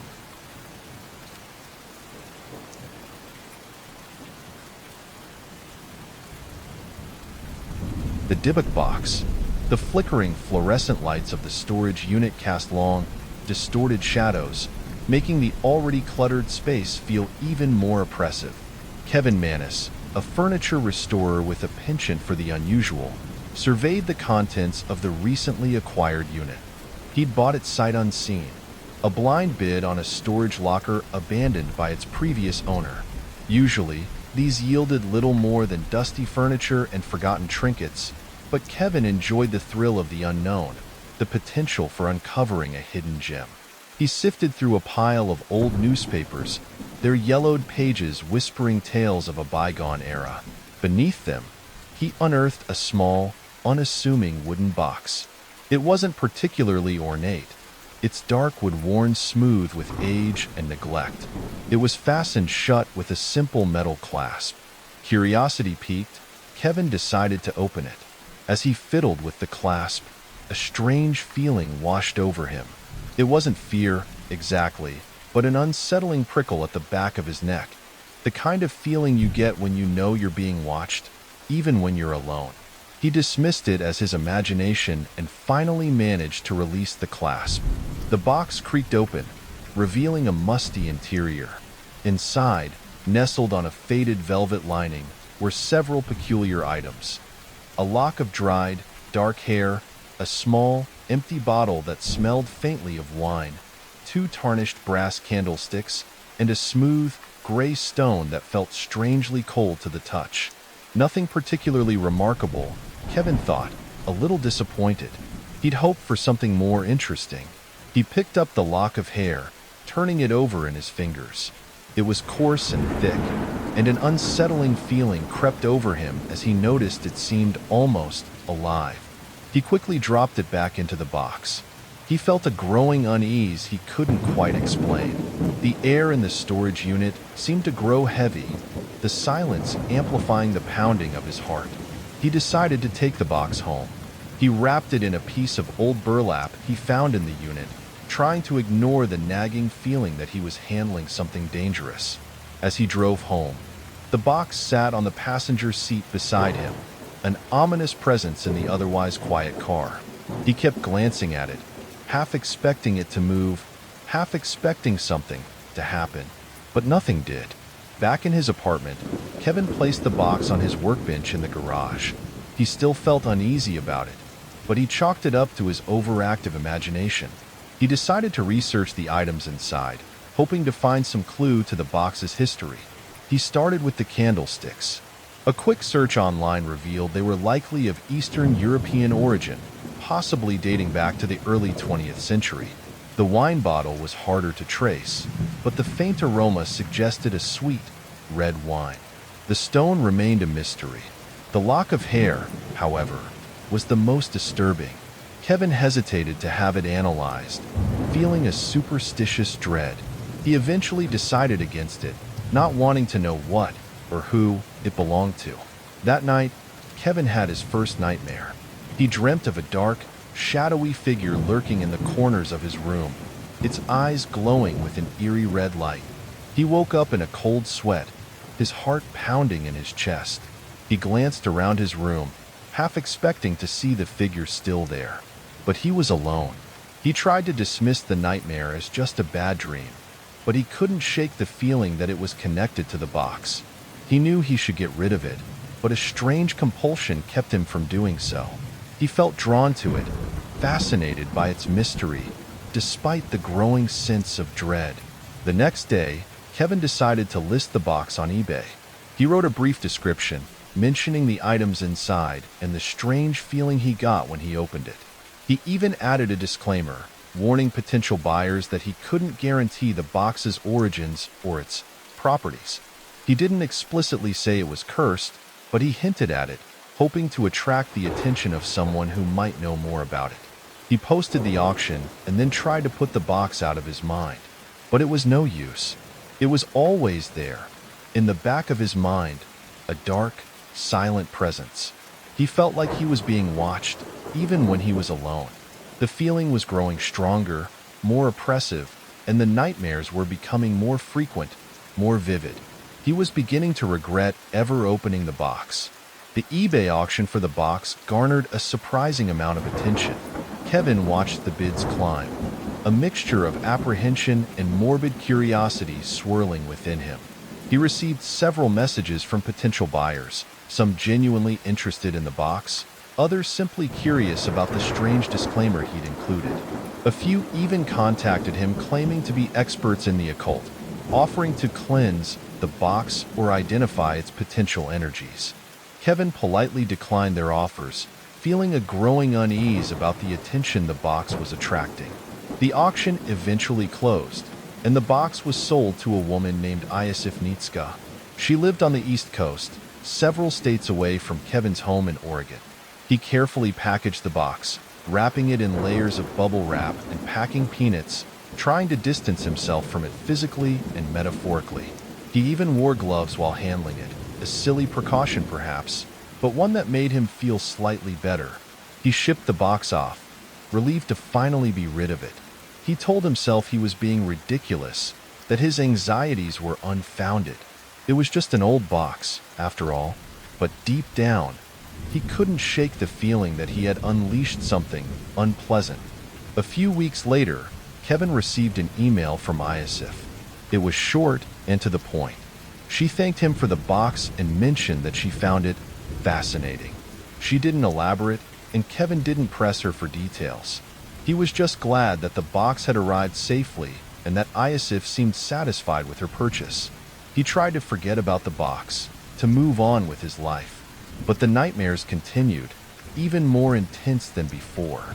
The shadowy figure in his dreams became clearer, more defined. He could now see its gaunt face, its hollow eyes burning with malevolent intent. He would wake up screaming, his heart racing, convinced that the figure was in the room with him. Meanwhile, Nitska had her own experiences with the box. She was a collector of antique and unusual items, drawn to objects with a history, a story to tell. The box, with its mysterious contents and Kevin's cryptic disclaimer, had immediately piqued her interest. When the box arrived, Iosif carefully unpacked it, laying out the items on her dining room table. She examined each piece closely, intrigued by their age and their possible significance. She, too, felt a strange pull towards the box, a sense of mystery that she couldn't quite explain. She started researching the items, just as Kevin had done. She confirmed the Eastern European origin of the candlesticks and the likely age of the wine bottle. She even consulted with a specialist about the lock of hair, who suggested it was human, but couldn't determine anything further without more advanced testing. Iosif, however, was less concerned with the potential dangers of the box than Kevin had been. She was fascinated by the paranormal, intrigued by the possibility of unseen forces at work. She considered herself open-minded, willing to explore the unknown. She kept the box in her living room, displayed on a small antique table. She would often sit and stare at it, wondering about its past, about the people who had owned it before her. She felt a strange connection to it, a sense that it was more than just an inanimate object. But soon, Iosif's fascination turned into something darker, something more unsettling. She started experiencing strange occurrences in her house. Objects would move on their own, doors would open and close by themselves, and she would hear whispers in the dead of night. At first, she dismissed these incidents as her imagination, or perhaps the old house settling. But the occurrences became more frequent, more pronounced, and she could no longer ignore them. She began to feel a presence in her home, something unseen, something malevolent. She, too, started having nightmares. She dreamt of a dark, shadowy figure, just as Kevin had described. The figure would lurk in the shadows of her dreams, its eyes fixed on her, filled with hatred. She would wake up in terror, her heart pounding, the feeling of dread lingering long after she had opened her eyes. Despite the growing sense of unease, Iosif refused to get rid of the box. She was determined to understand it, to unravel its mysteries. She felt that the box was trying to tell her something, that it held a secret that she was meant to uncover. She didn't realize that some secrets are best left buried. Iosif's life began to unravel. The once vibrant and curious woman became withdrawn and paranoid. Sleep offered no respite, only the recurring nightmare of the shadowy figure, its presence growing closer, more menacing with each passing night. The whispers in her house intensified, sometimes sounding like her name, distorted and chilling. Objects no longer just moved. They were thrown across rooms, shattering against walls. A pervasive, cloying smell, like rotting flowers and damp earth, permeated her home, clinging to the furniture and her clothes. She tried to rationalize the escalating phenomena. She consulted with electricians, plumbers, even pest control, searching for a logical explanation for the strange occurrences. But no faulty wiring, leaky pipes, or rodent infestations could account for the increasingly terrifying reality of her situation. The house, she realized with growing horror, was not just haunted. It was infested. The box, always present on its antique table, seemed to pulse with a dark energy. Iosif found herself drawn to it, repulsed yet fascinated. She would spend hours staring at it, trying to decipher the strange symbols etched into the wood, convinced they held the key to understanding the entity that had invaded her life. Her health began to suffer. She experienced bouts of nausea, dizziness, and unexplained weight loss. Dark circles appeared under her eyes, and her skin took on a sickly pallor. She felt constantly drained, both physically and emotionally, as if something was feeding off her life force. She finally reached out to a local paranormal investigator, a man named Dr. Alan Schroeder. Dr. Schroeder was skeptical but intrigued by Iosif's story. He had investigated numerous alleged hauntings over the years, most of which turned out to be explainable by natural phenomena. But Iosif's case was different. Her fear was palpable, her desperation real. He sensed something deeply wrong in her home. Dr. Schroeder visited Iosif's house, armed with an array of equipment, EMF readers, thermal cameras, voice recorders. He spent several hours in the house, meticulously documenting his findings. The EMF reader went haywire in the vicinity of the box, its readings spiking to dangerous levels. The thermal camera picked up cold spots in the air, even in rooms with the heating on. And the voice recorder captured faint whispers, too indistinct to understand, but undeniably present. Dr. Schroeder's skepticism began to waver. He couldn't explain the readings, the cold spots, the whispers. He felt a growing sense of dread as he explored the house, a feeling he hadn't experienced in all his years of investigating the paranormal. He focused his attention on the box. He examined it closely, noticing details he hadn't seen before. The symbols etched into the wood seemed to shift and change as he looked at them, almost as if they were alive. He felt a coldness emanating from the box, a chilling presence that made the hair on the back of his neck stand on end. He advised Iosif to get rid of the box, to destroy it if possible. He told her that it was more than just a haunted object. It was a conduit, a gateway for something malevolent. He warned her that her life was in danger, but Iosif refused. She had become obsessed with the box, convinced that she could control it, that she could understand its power. She believed that getting rid of it would only make things worse. She was wrong. Dr. Schroeder left Iosif's house, deeply disturbed by what he had witnessed. He knew that she was in grave danger, but he couldn't force her to get rid of the box. He could only hope that she would come to her senses before it was too late. Back at his office, Dr. Schroeder researched the symbols he had seen on the box. He consulted ancient texts, folklore, and demonology. He discovered that the symbols were associated with a powerful demonic entity, a Dybbuk, a restless spirit that could possess the living. He realized that the box was not just haunted. It was a prison, a vessel containing this malevolent entity. He tried to contact Iosif again, but she didn't respond to his calls or emails. He went back to her house, but no one answered the door. He peered through the windows and saw the box still sitting on the antique table, its dark presence permeating the entire house. He knew then that Iosif was lost. The Dybbuk had claimed her. Dr. Schroeder knew he had to act. He couldn't leave Iosif to her fate. He contacted several colleagues, experts in demonology and exorcism, sharing his findings and seeking their advice. They confirmed his suspicions. The box contained a Dybbuk, a malevolent entity capable of immense harm. They stressed the urgency of the situation, warning him that the longer the Dybbuk remained in Iosif's house, the stronger it would become, and the harder it would be to remove. They advised a ritual cleansing, a complex and dangerous procedure that required specific knowledge and preparation. They recommended a team of experienced exorcists, but time was of the essence. Dr. Schroeder knew he couldn't wait. He had to do something, anything, to try and save Iosif. He returned to Iosif's house, this time armed with more than just his research and equipment. He brought with him a collection of religious artifacts, holy water, blessed candles, a crucifix. He knew these items might not be enough, but they were all he had. The house was eerily quiet, the oppressive atmosphere even heavier than before. The smell of decay was overpowering, making Dr. Schroeder's stomach churn. He cautiously entered the house, calling out Iosif's name, but there was no response. He found her in the living room, slumped in a chair, her eyes vacant and lifeless. She was a shell of her former self, her spirit broken, her body emaciated. The box sat on the table, its presence radiating a palpable sense of evil. Dr. Schroeder knew he had to act quickly. He placed the religious artifacts around the room, creating a circle of protection. He lit the candles, their flickering flames casting dancing shadows on the walls.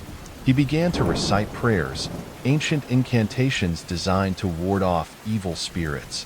As he prayed, the house seemed to come alive. The whispers intensified, becoming clearer, more distinct. He could now understand the words. They were taunts, threats, promises of pain. Objects began to fly across the room, propelled by unseen forces. The temperature plummeted, and a freezing wind swept through the house, extinguishing some of the candles. Dr. Schroeder felt a surge of fear, but he pressed on, his voice growing stronger, more resolute. He knew he was fighting a powerful entity, one that had been imprisoned for centuries, its hatred festering, its power growing. Suddenly, Iosif stirred.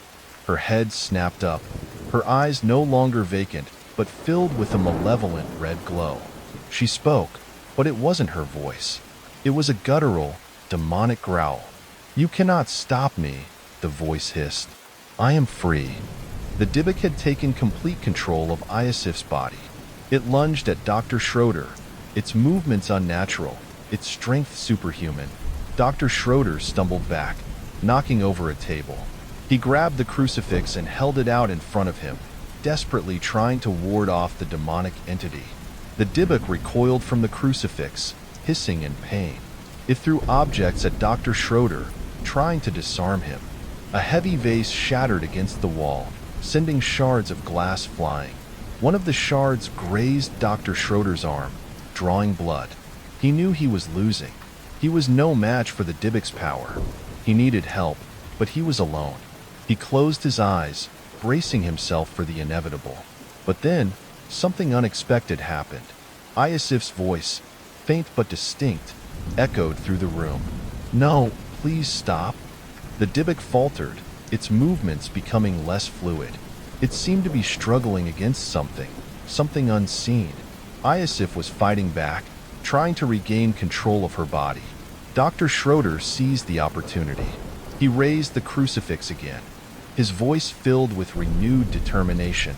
"In the name of God," he shouted, "I command you to leave this body." The Dybbuk screamed, a sound so terrifying that it seemed to shake the very foundations of the house. It thrashed violently, trying to resist the exorcism. But Iosif's will was stronger than the Dybbuk had anticipated. She was fighting for her life, for her soul. With a final, agonizing scream, the Dybbuk was forced to leave Iosif's body.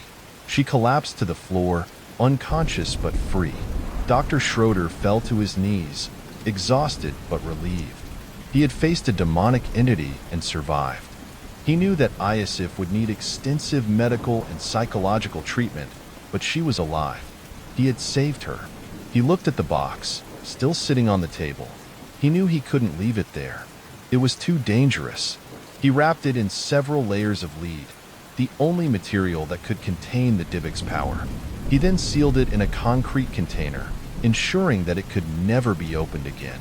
He arranged for Iosif to be taken to a hospital, and then he left the house, forever changed by his experience.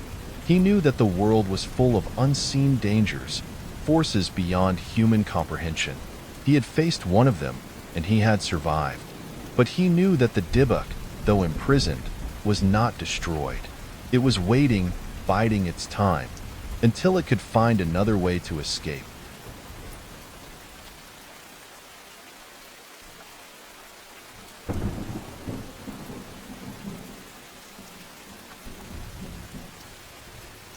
The Dancing Man.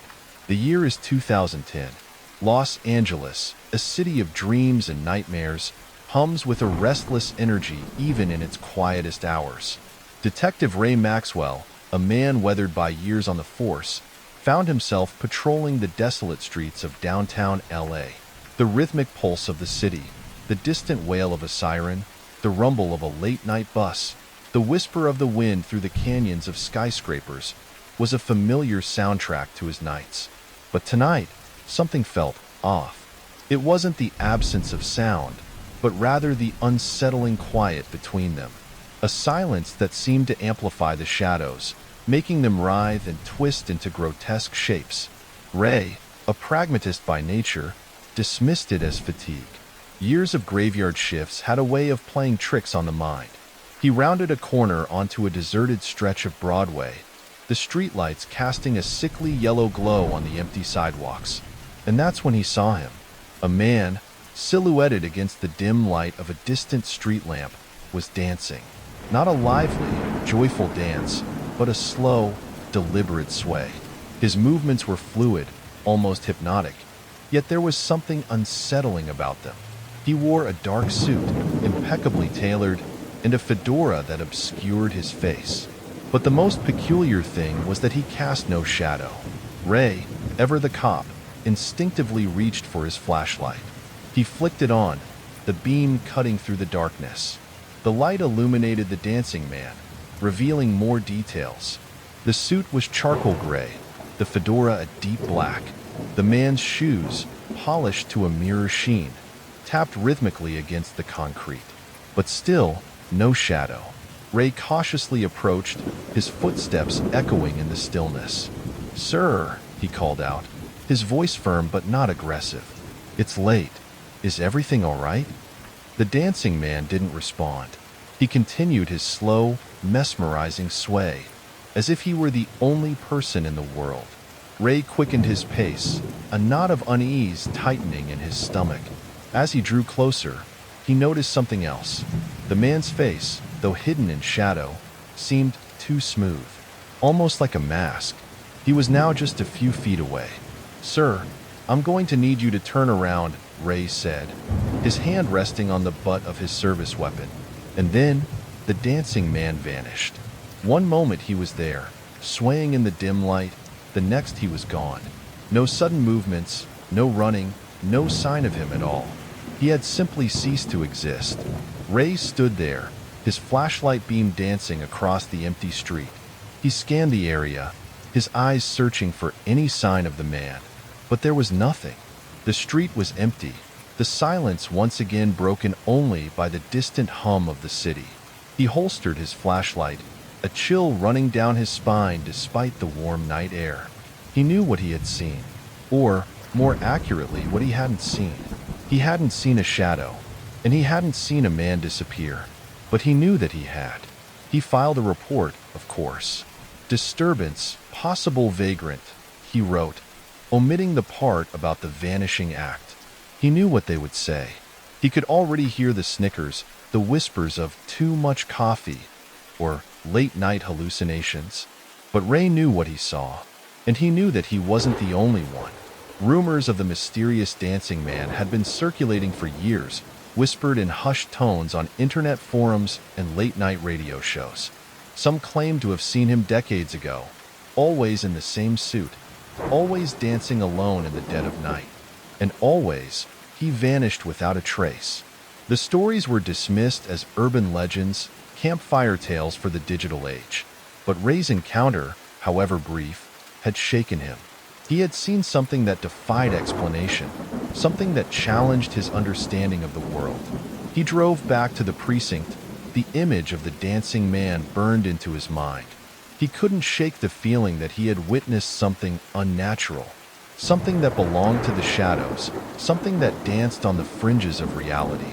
The city lights blurred past him, a kaleidoscope of color against the darkness. But in his mind's eye, he could still see the dancing man, swaying in the silence, a shadowless figure in a city of dreams and nightmares. Ray's encounter with the dancing man haunted him. He spent hours scouring online forums, reading every account, every whispered rumor. He found a strange consistency in the stories. The suit, the fedora, the shadowless form, and the dance. Always a slow, rhythmic sway, described by some as almost hypnotic. A few accounts mentioned seeing him in different locations across Los Angeles, but always late at night, always on deserted streets. One particular post caught his eye. A user claiming their grandfather had seen the dancing man back in the 1950s, near the old Orpheum Theater. The details were eerily familiar. The suit, the hat, the unsettling lack of a shadow. The poster even mentioned the man's dance, describing it as a waltz with the void. Ray felt a shiver crawl down his spine. The Orpheum, a grand old movie palace, now faded and crumbling, but once a vibrant hub of entertainment. He decided to pay it a visit. The next night, Ray found himself standing across from the Orpheum. Its marquee, once ablaze with lights, was now dark and silent. The building exuded an air of forgotten grandeur, a relic of a bygone era. He pushed open the heavy doors and stepped inside. The lobby was dimly lit, the air thick with the scent of dust and decay. Faded posters of old movies adorned the walls, their images barely visible in the gloom. Ray wandered through the deserted lobby, his footsteps echoing in the silence. He imagined the crowds that once filled this space, the laughter, the applause, the excitement. Now, only shadows remained. He found a small, dusty office tucked away in a corner. Inside, he discovered a collection of old playbills and theater programs. He began to sift through them, his fingers tracing the names of long-forgotten performers. And then, he found it. A playbill from 1952. It advertised a performance by a special guest, a dancer known only as the Midnight Wanderer. The accompanying photograph showed a man in a suit and fedora, his face obscured by shadow. Ray's heart pounded in his chest. It was him, the dancing man. He examined the playbill closely. The performance was billed as a spectacle of illusion and mystery. There was no other information about the dancer, no name, no background, just the Midnight Wanderer. Ray felt a growing sense of unease. Who was this man? Where did he come from? And how could he have been seen decades apart, without aging a day? He left the Orpheum, the playbill clutched tightly in his hand. He drove back to his apartment, his mind racing. He spent the rest of the night researching the Orpheum, searching for any information about the Midnight Wanderer. But he found nothing. The dancer seemed to have vanished from history, leaving behind only whispers and rumors. The next day, Ray decided to visit the Los Angeles Public Library. He delved into historical archives, searching for any mention of strange occurrences or unexplained disappearances in the areas where the dancing man had been sighted. He found a few newspaper clippings about missing persons, but nothing concrete, nothing that directly linked to the dancing man. As he was about to give up, he stumbled upon a small, obscure article from a 1948 newspaper. It told the story of a series of mysterious disappearances in downtown Los Angeles. The victims, all men, were said to have vanished without a trace, leaving behind no clues. The article mentioned rumors of a shadow man, seen lurking in the area, a figure dressed in black who would appear and disappear at will. Ray felt a chill run down his spine. It was him, the dancing man. He had been seen decades ago, and he was still being seen today. He was a constant, a shadow in the city's history, a silent observer of its dreams and nightmares. Ray knew he had to find out more. He had to uncover the truth behind the mysterious dancing man. He had to understand the connection between the disappearances, the rumors, and the figure he had seen dancing in the dead of night. He knew it wouldn't be easy. He was delving into the unknown, into a world of shadows and whispers, a world where the lines between reality and illusion blurred. But he couldn't turn back now. He was too close. He was on the verge of uncovering a secret that had been buried for decades, a secret that danced on the fringes of reality, a secret that belonged to the night. Ray's investigation led him down a rabbit hole of forgotten histories and whispered secrets. He discovered that the areas where the dancing man had been sighted were all connected, linked by a network of underground tunnels and forgotten pathways. These tunnels, once used for transportation and commerce, had fallen into disuse over the years, becoming a hidden labyrinth beneath the city. He began to explore these tunnels, armed with a flashlight and a growing sense of dread. The air was damp and cold, the silence broken only by the drip of water and the echo of his footsteps. He found remnants of a forgotten world, old railroad tracks, abandoned warehouses, and graffiti that spoke of a life long gone. As he delved deeper, he began to feel a presence, a sense of being watched. The shadows seemed to move on their own, playing tricks on his eyes. He could almost hear whispers on the wind, fragments of conversations, echoes of laughter and cries. In one of the tunnels, he found a hidden chamber. The walls were covered in strange symbols, and in the center of the room, there was a stone altar. A chill ran down his spine. This place felt wrong. He noticed a small, leather-bound book on the altar. He picked it up, his fingers trembling. The book was filled with handwritten entries, written in a language he didn't recognize. But as he flipped through the pages, he saw a familiar image. It was the dancing man. The entry beneath the image was written in English. It spoke of a ritual, a dance of shadows, a way to bridge the gap between worlds. The writer claimed to have summoned a being from the other side, a creature of darkness that could grant wishes and bestow power. But the price was steep. A soul. Ray's blood ran cold. He realized the truth. The dancing man wasn't just a ghost. He was something far more sinister. A conduit, a gateway, a vessel for something ancient and evil. He understood now why the dancing man always appeared on deserted streets, in places where the veil between worlds was thin. He was drawing energy, feeding on the loneliness and despair of the city's forgotten corners. He closed the book, his hand shaking. He had to get out of there. He turned to leave, but as he did, he heard a sound. A faint tapping. He turned back to the altar. The tapping grew louder, rhythmic and hypnotic. He looked down and saw the stone floor vibrating slightly. Then, a section of the floor began to glow with an eerie green light. The tapping intensified, and the glowing section began to rise, revealing a dark, gaping hole beneath. From the depths of the hole, a figure emerged. It was the dancing man. He was no longer dancing. He stood there, bathed in the green light, his face no longer hidden in shadow. His eyes glowed with an unholy light, and his smile was cruel and predatory. Ray stumbled back, his heart pounding in his chest. He knew he was facing something beyond human comprehension, something ancient and powerful. He tried to run, but it was too late. The dancing man raised his hand, and the shadows in the chamber seemed to come alive, swirling around Ray, binding him. He tried to scream, but no sound came out. The dancing man stepped closer, his eyes fixed on Ray. He reached out and touched Ray's forehead.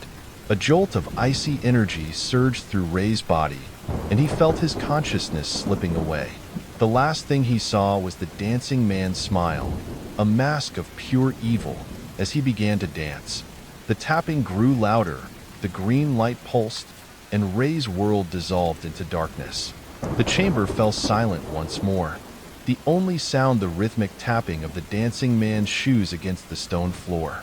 He danced on, a shadow in the city's heart, waiting for his next victim, another soul to feed the darkness. The dance of the forgotten continued, echoing through the tunnels beneath the city, a chilling reminder that some secrets are best left buried.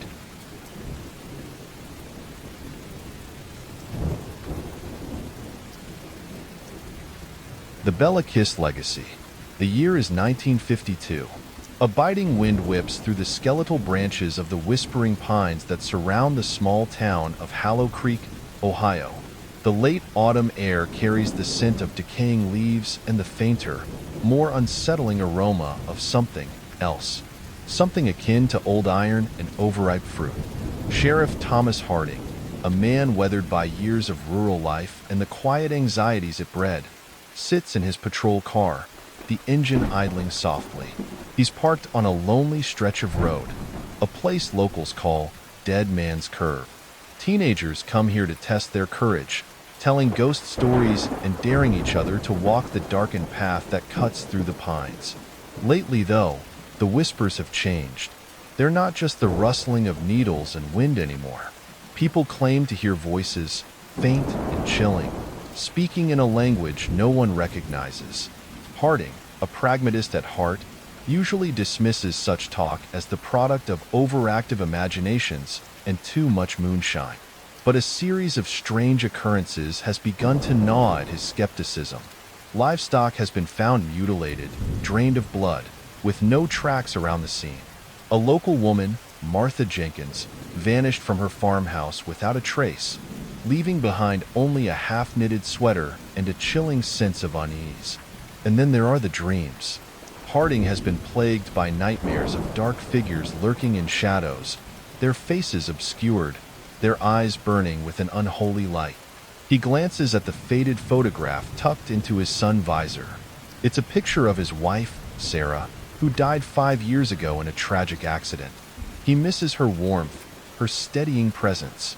Lately, he feels a growing sense of dread, a feeling that something terrible is about to happen. A sudden rustling in the pines makes him jump.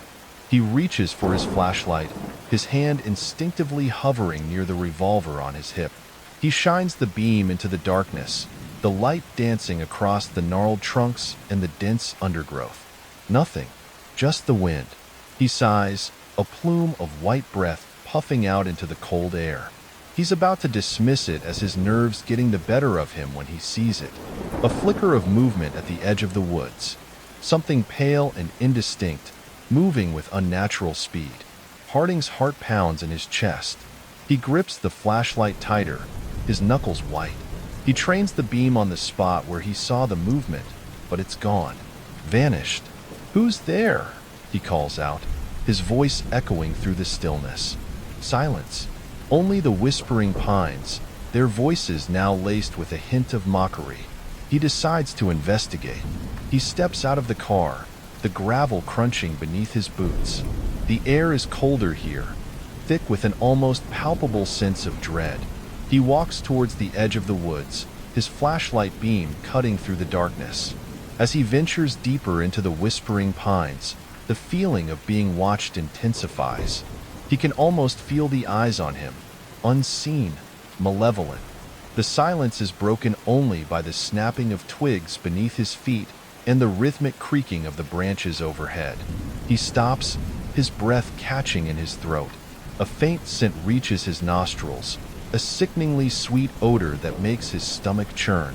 It's the same smell he noticed earlier, the smell of old iron and overripe fruit. It's stronger here, almost overpowering.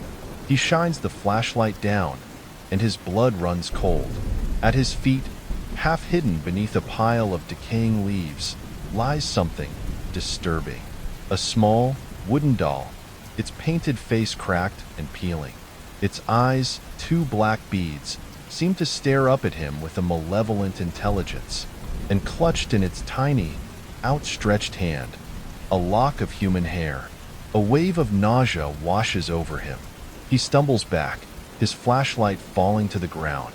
The beam of light dances wildly across the trees, casting grotesque shadows that seem to writhe and twist in the darkness. He knows, with a certainty that chills him to the bone, that something evil has come to Hallow Creek, something ancient and malevolent. And he has a feeling that it's connected to the whispers in the pines, the mutilated livestock, the missing woman, and the nightmares that haunt his sleep. He has a feeling that this is just the beginning. Harding scrambles back to his patrol car, his heart hammering against his ribs. He fumbles for the keys, his hands shaking so badly he can barely get them into the ignition. He manages to start the engine, the roar a welcome intrusion into the oppressive silence of the woods.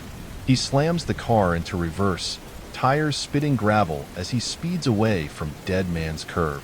He doesn't stop until he reaches the town limits, the familiar glow of streetlights a comforting beacon in the darkness. He pulls into the parking lot of the local diner, his sanctuary, a place where the smell of coffee and sizzling bacon usually soothes his troubled mind. Inside, the warm, inviting atmosphere does little to ease his unease. He orders a coffee, his hands still trembling as he raises the mug to his lips. He glances around the diner, seeking the familiar faces of his neighbors, but tonight, everyone seems different. Their smiles seem strained, their eyes filled with a hidden fear. He notices old Mrs. Gable sitting in her usual booth by the window, a half-eaten piece of apple pie in front of her. She's staring out at the street, her face pale and drawn. He walks over to her, concern etched on his face. "Mrs. Gable, are you all right?"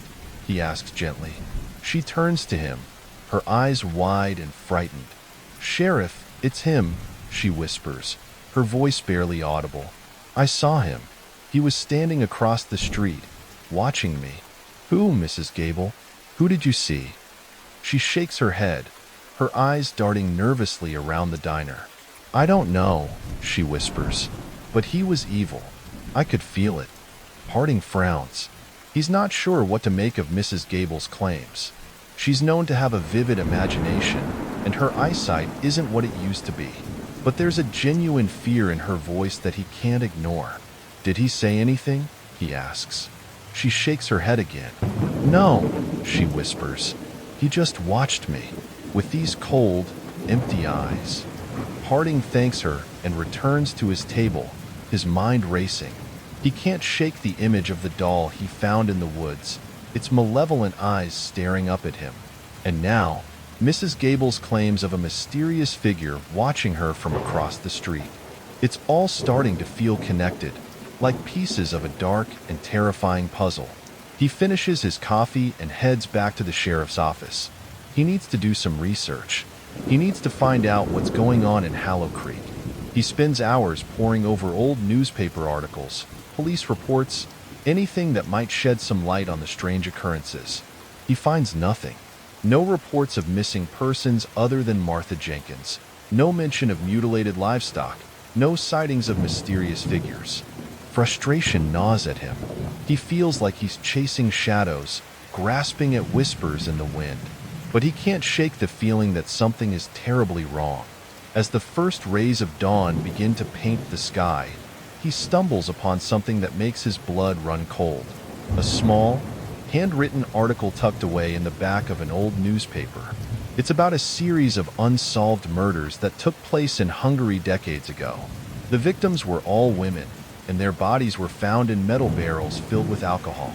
The killer was never caught. His name was Bellakis. Harding stares at the article, his mind reeling. Bellakis. The name echoes in his memory, a dark whisper from the past. He remembers hearing stories about him as a child. Tales of a monster who preyed on women, a phantom who vanished without a trace. He reads on, his heart pounding in his chest. The article describes how Kiss was rumored to have possessed supernatural powers, how he could appear and disappear at will, how he could influence people's minds. A chill runs down Harding's spine. He thinks of the whispers in the pines, the mutilated livestock, the missing woman, Mrs. Gable's claims of a mysterious figure watching her. Could it be possible? Could Bellakis be alive? Could he be here, in Hallow Creek? He dismisses the thought as ridiculous. It's just a coincidence, he tells himself. A series of unfortunate events. But deep down, a seed of doubt has been planted. A seed of fear. He closes his eyes, and the image of the doll flashes before him, its malevolent eyes burning into his soul. He opens his eyes, his gaze falling on a map of Hallow Creek. He traces the winding road that leads to Dead Man's Curve, his fingers stopping at the edge of the Whispering Pines. He knows what he has to do. He has to go back. He has to face his fears. He has to find out what's hiding in the darkness. He grabs his coat and his flashlight, his hand instinctively reaching for the revolver on his hip. He steps out into the pre-dawn chill, the Whispering Pines beckoning him back to the darkness. He has a feeling that he's about to come face to face with something truly evil. The pre-dawn air is thick with a damp, earthy scent, the kind that clings to old graveyards and forgotten places. Harding drives slowly down the deserted road, the beam of his headlights cutting through the fog that clings to the Whispering Pines like a shroud. He reaches Dead Man's Curve and parks the car, the engine ticking softly as it cools. He steps out into the stillness, the silence broken only by the faint rustling of leaves and the distant hoot of an owl. The feeling of being watched is stronger here, almost palpable. He can feel the eyes on him, unseen, malevolent. He takes a deep breath, trying to steel his nerves. He shines his flashlight into the darkness, the beam dancing across the gnarled trunks and the dense undergrowth. The woods seem to press in on him, the shadows twisting and contorting into grotesque shapes. He walks towards the edge of the woods, his boots crunching on the gravel path. The air is colder here, thick with the same sickeningly sweet odor he smelled the night before, the scent of old iron and overripe fruit. He follows the path deeper into the Whispering Pines, his flashlight beam cutting through the darkness. The trees seem to lean in towards him, their branches reaching out like skeletal fingers. He can almost hear the whispers now, faint and chilling, speaking in a language he doesn't understand. He stops, his breath catching in his throat. The scent of old iron is almost overpowering here, making his stomach churn. He shines the flashlight down, and his blood runs cold. At his feet, half hidden beneath a pile of decaying leaves, lies another doll. This one is different from the first. It's larger, more lifelike, with porcelain skin and long, flowing hair.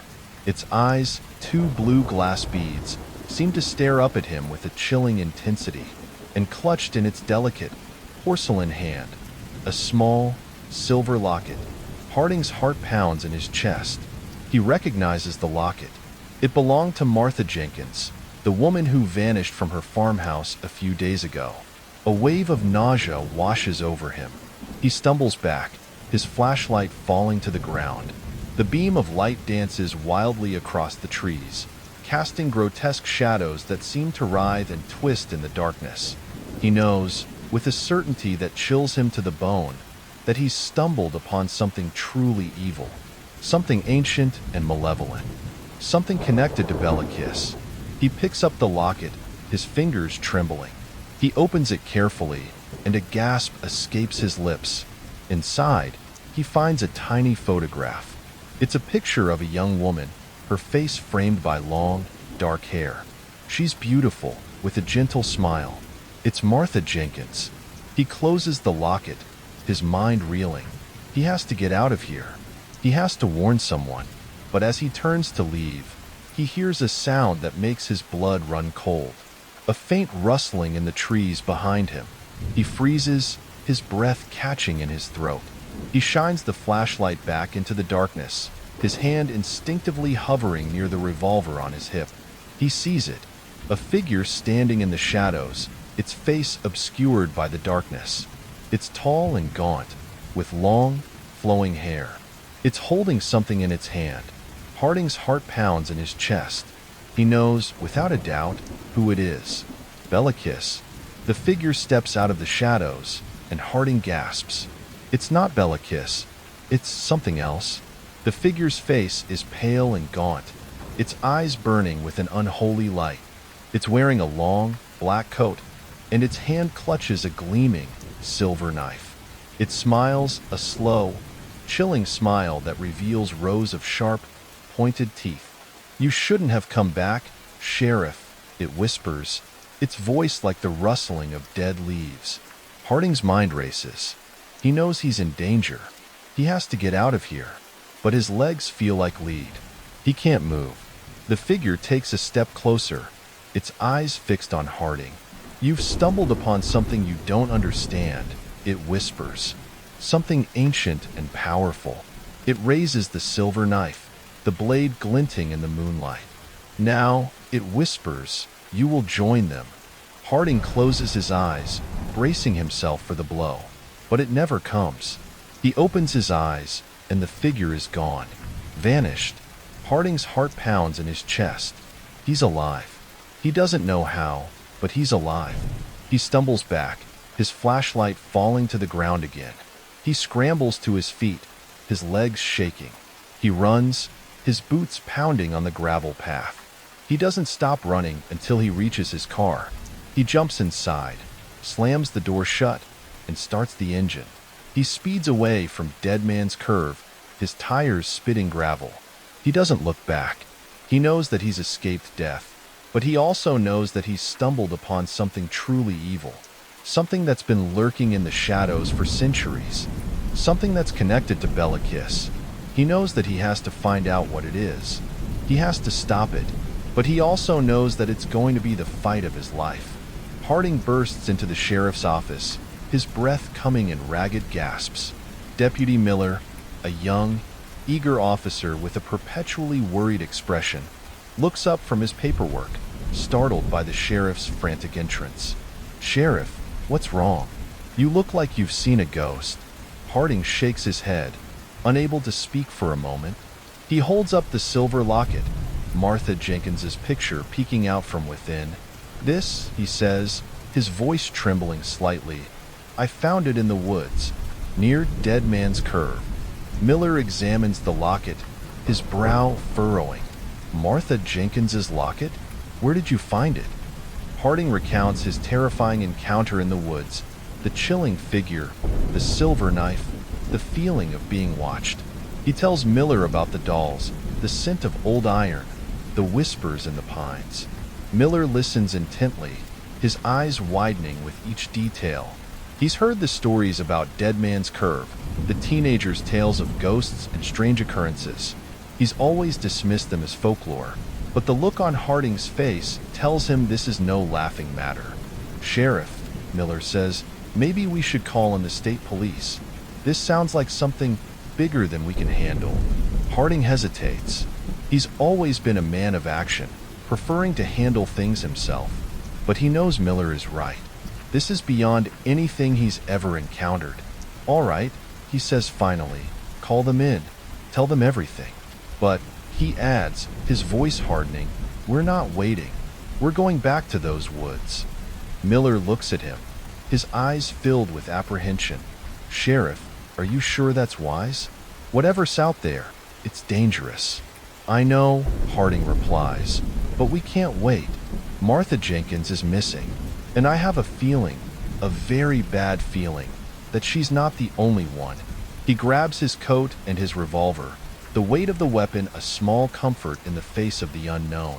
He and Miller head back out into the night, the fog clinging to the trees like a living entity. They reach Dead Man's Curve and park the car, the headlights cutting through the dense fog.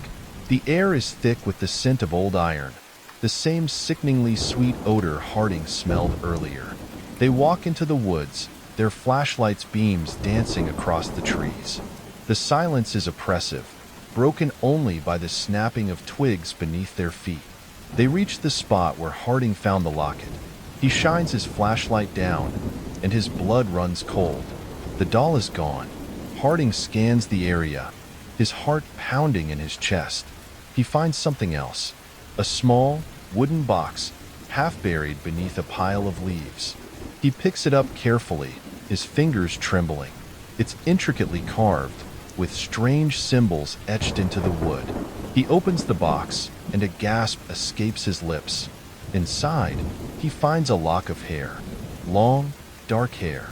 Martha Jenkins's hair. And beneath the hair, a single, playing card. The Queen of Spades. Harding stares at the card, his mind reeling. The Queen of Spades. A symbol of death, of darkness, of the supernatural. He closes the box, his hand shaking. He knows now that he's dealing with something truly evil. Something that's playing a game with him. A deadly game. He looks at Miller, his eyes filled with a grim determination. "We need to find her," he says. "We need to find Martha Jenkins, before it's too late." They continue deeper into the woods, following the trail of the sickeningly sweet scent. The fog grows thicker, the trees seeming to close in around them. They reach a clearing, and Harding stops, his breath catching in his throat. In the center of the clearing, they see it. A small, wooden shack, its windows dark and empty. The scent of old iron is overpowering here, making their stomachs churn. Harding knows, with a certainty that chills him to the bone, that Martha Jenkins is inside. He looks at Miller, his eyes filled with a mixture of fear and determination. "Stay here," he says. "I'm going in." He approaches the shack cautiously, his hand hovering near his revolver. He pushes open the door and steps into the darkness. The air inside is thick and heavy, filled with the same sickeningly sweet scent. He shines his flashlight around, the beam dancing across the rough wooden walls. He sees her, Martha Jenkins. She's tied to a chair, her eyes closed, her face pale and drawn. She's alive, but barely. Harding rushes to her side, his heart pounding in his chest. He unties her, his fingers trembling. "Martha," he says gently, "it's all right. You're safe now." She opens her eyes, her gaze unfocused. "Sheriff," she whispers, her voice weak. "He's here. He's coming." Suddenly, a sound behind them makes Harding whirl around. He sees it, the figure, standing in the doorway, its face obscured by the darkness. It's holding something in its hand, the silver knife. The figure steps into the light, and Harding gasps. It's not the same figure he saw before. This one is different. It's Belakis. He smiles, a slow, chilling smile that reveals rows of sharp, pointed teeth. "Welcome, Sheriff," he whispers, his voice like the rustling of dead leaves. "I've been expecting you." Belakis stands in the doorway, a figure of chilling elegance. His eyes, dark and piercing, fix on Harding, a predatory gleam within them. The silver knife gleams in his hand, catching the dim light filtering through the grimy windows of the shack. Martha Jenkins remains slumped in the chair, oblivious to the deadly dance about to unfold. "You shouldn't have come back, Sheriff," Kiss murmurs, his voice a low, melodious rasp. "You've stumbled into something far beyond your understanding." Harding's hand tightens around his revolver, but he knows, deep down, that it's a futile gesture. This is not a man he can simply arrest. This is something more. "Where is she?" Harding demands, his voice strained. Kiss chuckles, a dry, rattling sound. "Patience, Sheriff. All in good time." He gestures towards Martha with the knife. "She's merely a guest, a participant in my little game." Harding lunges forward, aiming a blow at Kiss's head. But Kiss moves with impossible speed, sidestepping the attack with an almost supernatural grace. He counters with a swift strike of his own, the silver knife flashing in the air. Harding barely manages to deflect the blade, but the force of the blow sends him staggering back. He feels a searing pain in his arm where the knife grazed him. "You can't fight me, Sheriff," Kiss says, his eyes mocking. "You're just a mortal man. And I am something far beyond that." He advances, the knife held before him like a conductor's baton. Harding fires his revolver, the sound echoing through the small shack. But the bullets seem to pass right through Kiss, as if he were nothing more than a phantom. Harding feels a wave of despair wash over him. He's outmatched, outmaneuvered. He's facing something he can't comprehend. Kiss lunges again, the knife aimed at Harding's heart. Harding closes his eyes, bracing himself for the inevitable. But the blow never comes.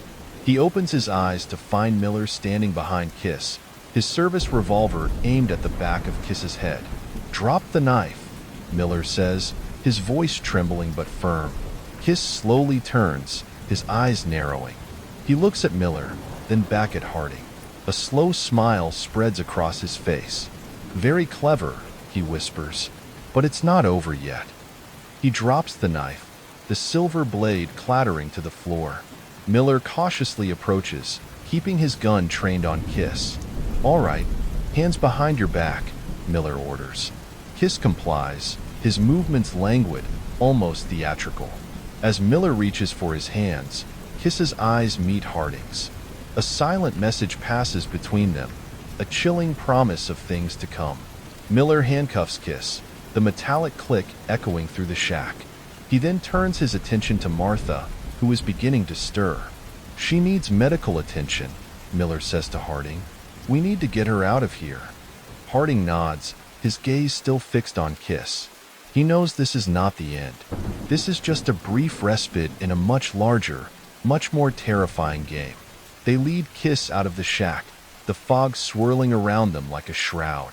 As they reach the clearing, Harding notices something that makes his blood run cold. The other doll. The porcelain doll with the blue glass eyes. It's sitting on a tree stump, its gaze fixed on them, and clutched in its delicate, porcelain hand, a small, silver key. Harding picks up the key, his fingers trembling. He knows what it means. It's an invitation to delve deeper into the darkness. He looks at Kiss, who is being led towards the patrol car by Miller. Kiss's eyes meet his, a knowing smile playing on his lips. "You've found my little key, Sheriff," he whispers, his voice carried on the wind. "Now, you can unlock the rest of my secrets." Harding clutches the key tightly in his hand. He knows he has no choice. He has to follow this trail, no matter how dark and dangerous it may be. He has to stop Bella Kiss, whatever it takes. He looks back at the shack, the dark, empty windows seeming to stare back at him like eyes.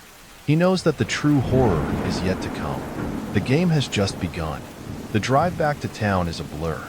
Harding sits in the back of the patrol car, his gaze fixed on the silver key clutched in his hand. The Queen of Spades card, tucked into his pocket, feels like a brand against his skin. Miller drives, his face grim, occasionally glancing at Kiss, who sits handcuffed in the front passenger seat, an unnerving calm radiating from him. Back at the sheriff's office, Martha Jenkins is rushed to the hospital. Harding watches as the ambulance speeds away, its siren wailing in the night. He knows she's alive, but he also knows that the trauma she's endured will leave deep scars. He turns to Miller, who is standing beside him, his face pale. "We need to find out what this key unlocks," Harding says, his voice firm. They go inside, the fluorescent lights of the office a stark contrast to the darkness of the woods. Harding lays the key on his desk, along with the Queen of Spades card and the wooden box containing Martha's hair. "I've never seen anything like this before," Miller says, his voice filled with awe and fear. "It's like something out of a nightmare." Harding nods. "It's more than a nightmare, Miller. It's real. And it's here, in Hallow Creek." He picks up the key, examining it closely. It's an old key, made of tarnished silver, with intricate carvings on its head. He notices a small inscription, barely visible. He squints at it, trying to decipher the strange symbols. "I think it's Hungarian," he says finally. "I've seen similar symbols in the old newspaper article about Bella Kiss." He pulls out the article, the yellowed pages brittle and fragile. He finds the section describing Kiss's background, his origins in Hungary. He compares the symbols on the key to those mentioned in the article. They match. "This key belonged to Bella Kiss," he says, his voice grim. "It unlocks something he left behind, something dangerous." He remembers Kiss's words, "Now, you can unlock the rest of my secrets." A chill runs down his spine. He knows that those secrets are not meant to be uncovered. "We need to find out where this key leads," he he says to Miller. "We need to find Bella Kiss's hiding place." They spend hours researching Bella Kiss, poring over old newspaper articles, police reports, anything they can find. They learn about his victims, the women he lured and murdered, the barrels filled with their bodies. They learn about his disappearance, the rumors of his supernatural powers, his ability to vanish without a trace. As the first rays of dawn begin to filter through the office windows, they stumble upon something that makes their blood run cold. A small, handwritten note tucked away in the back of an old book about Hungarian folklore. It's a message written in Hungarian. Harding translates the note, his heart pounding in his chest. The key unlocks the door to the past. The note reads, "Where the whispers of the dead still linger." He looks at Miller, his eyes filled with dread. "I think I know where we need to go," he says. He remembers the scent of old iron, the sickeningly sweet odor that clung to the woods around Dead Man's Curve. He remembers the dolls, the Queen of Spades card, the chilling figure that vanished into thin air. He knows that Bella Kiss's secrets are hidden somewhere in those woods. He knows that he has to go back. He grabs his coat and his revolver, the weight of the weapon a small comfort in the face of the unknown. He and Miller head back out into the pre-dawn chill, the whispering pines beckoning them back to the darkness. They reach Dead Man's Curve and park the car, the fog clinging to the trees like a shroud. The air is thick with the scent of old iron, the same sickeningly sweet odor Harding smelled before. They walk into the woods, their flashlights' beams cutting through the fog. The silence is oppressive, broken only by the snapping of twigs beneath their feet. They reach the clearing where they found the shack. Harding shines his flashlight around, searching for any sign of a hidden entrance. He finds it, a small, wooden door, hidden beneath a pile of leaves. It's barely visible, almost completely concealed by the undergrowth. He inserts the silver key into the lock, his fingers trembling. The key turns with a soft click. He opens the door and steps into the darkness. A wave of cold air washes over him, carrying with it the whispers of the past. The passage beyond the hidden door is narrow and damp, the air thick with the smell of mildew and decay. Harding and Miller move cautiously forward, their flashlights' beams cutting through the oppressive darkness. The tunnel slopes downwards, the silence broken only by the drip, drip, drip of water echoing off the rough-hewn walls. The passage opens into a large chamber, the air heavy with an almost palpable sense of dread. The scent of old iron is overpowering here, making their stomachs churn. Harding shines his flashlight around the chamber, the beam dancing across the walls, revealing a scene that makes his blood run cold. Barrels, rows and rows of metal barrels, stacked high against the walls. The same kind of barrels that Bella Kiss used to hide the bodies of his victims. Harding's heart pounds in his chest. He knows what's inside those barrels. He approaches one of the barrels cautiously, his hand hovering near his revolver.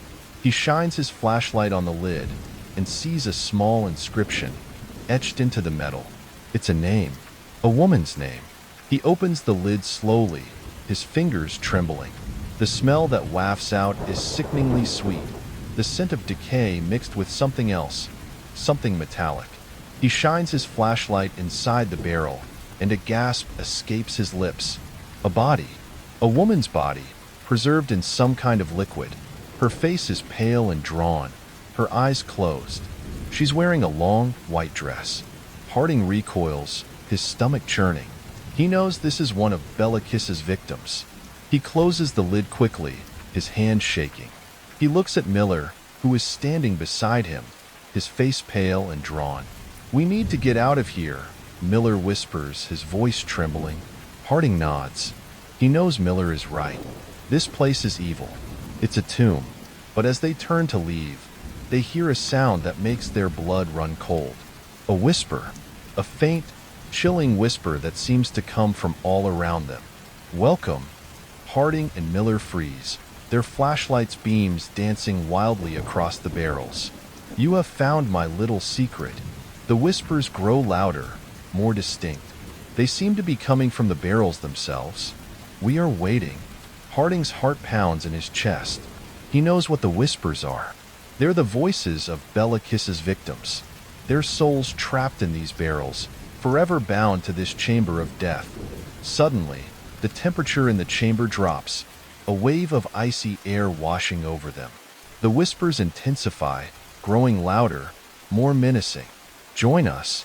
Harding feels a cold hand grab his arm, its grip like ice. He whirls around, but there's nothing there. You are next? Miller cries out, his flashlight falling to the ground. Harding sees a dark figure hovering behind Miller, its face obscured by the shadows. The figure reaches out and Miller screams, a sound that echoes through the chamber. Harding lunges forward, firing his revolver. But the bullets pass right through the figure, as if it were nothing more than a ghost. The figure turns towards Harding, its eyes burning with an unholy light.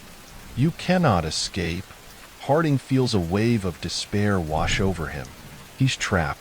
He's surrounded by the souls of the dead, and they want him to join them. The figure lunges forward, its hand reaching out towards him. Harding closes his eyes, bracing himself for the inevitable. But the blow never comes. He opens his eyes to find himself standing outside the hidden door, back in the woods. Miller is beside him, his face pale and shaken. What happened? Miller asks, his voice trembling. Harding doesn't answer. He knows what happened. He's been given a glimpse into the true horror of Bella Kiss's evil. He's seen the Chamber of Souls, heard the whispers of the dead. He knows that he can't stop Bella Kiss. He's too powerful, too connected to the supernatural. But he also knows that he can't give up. He has to try. He has to find a way to stop him, to free the souls trapped in those barrels. He looks back at the hidden door, the darkness beyond seeming to beckon him. He knows he has to go back. He has to face his fears. He has to find a way to defeat Bella Kiss, even if it means sacrificing himself. The game is far from over. It's just beginning.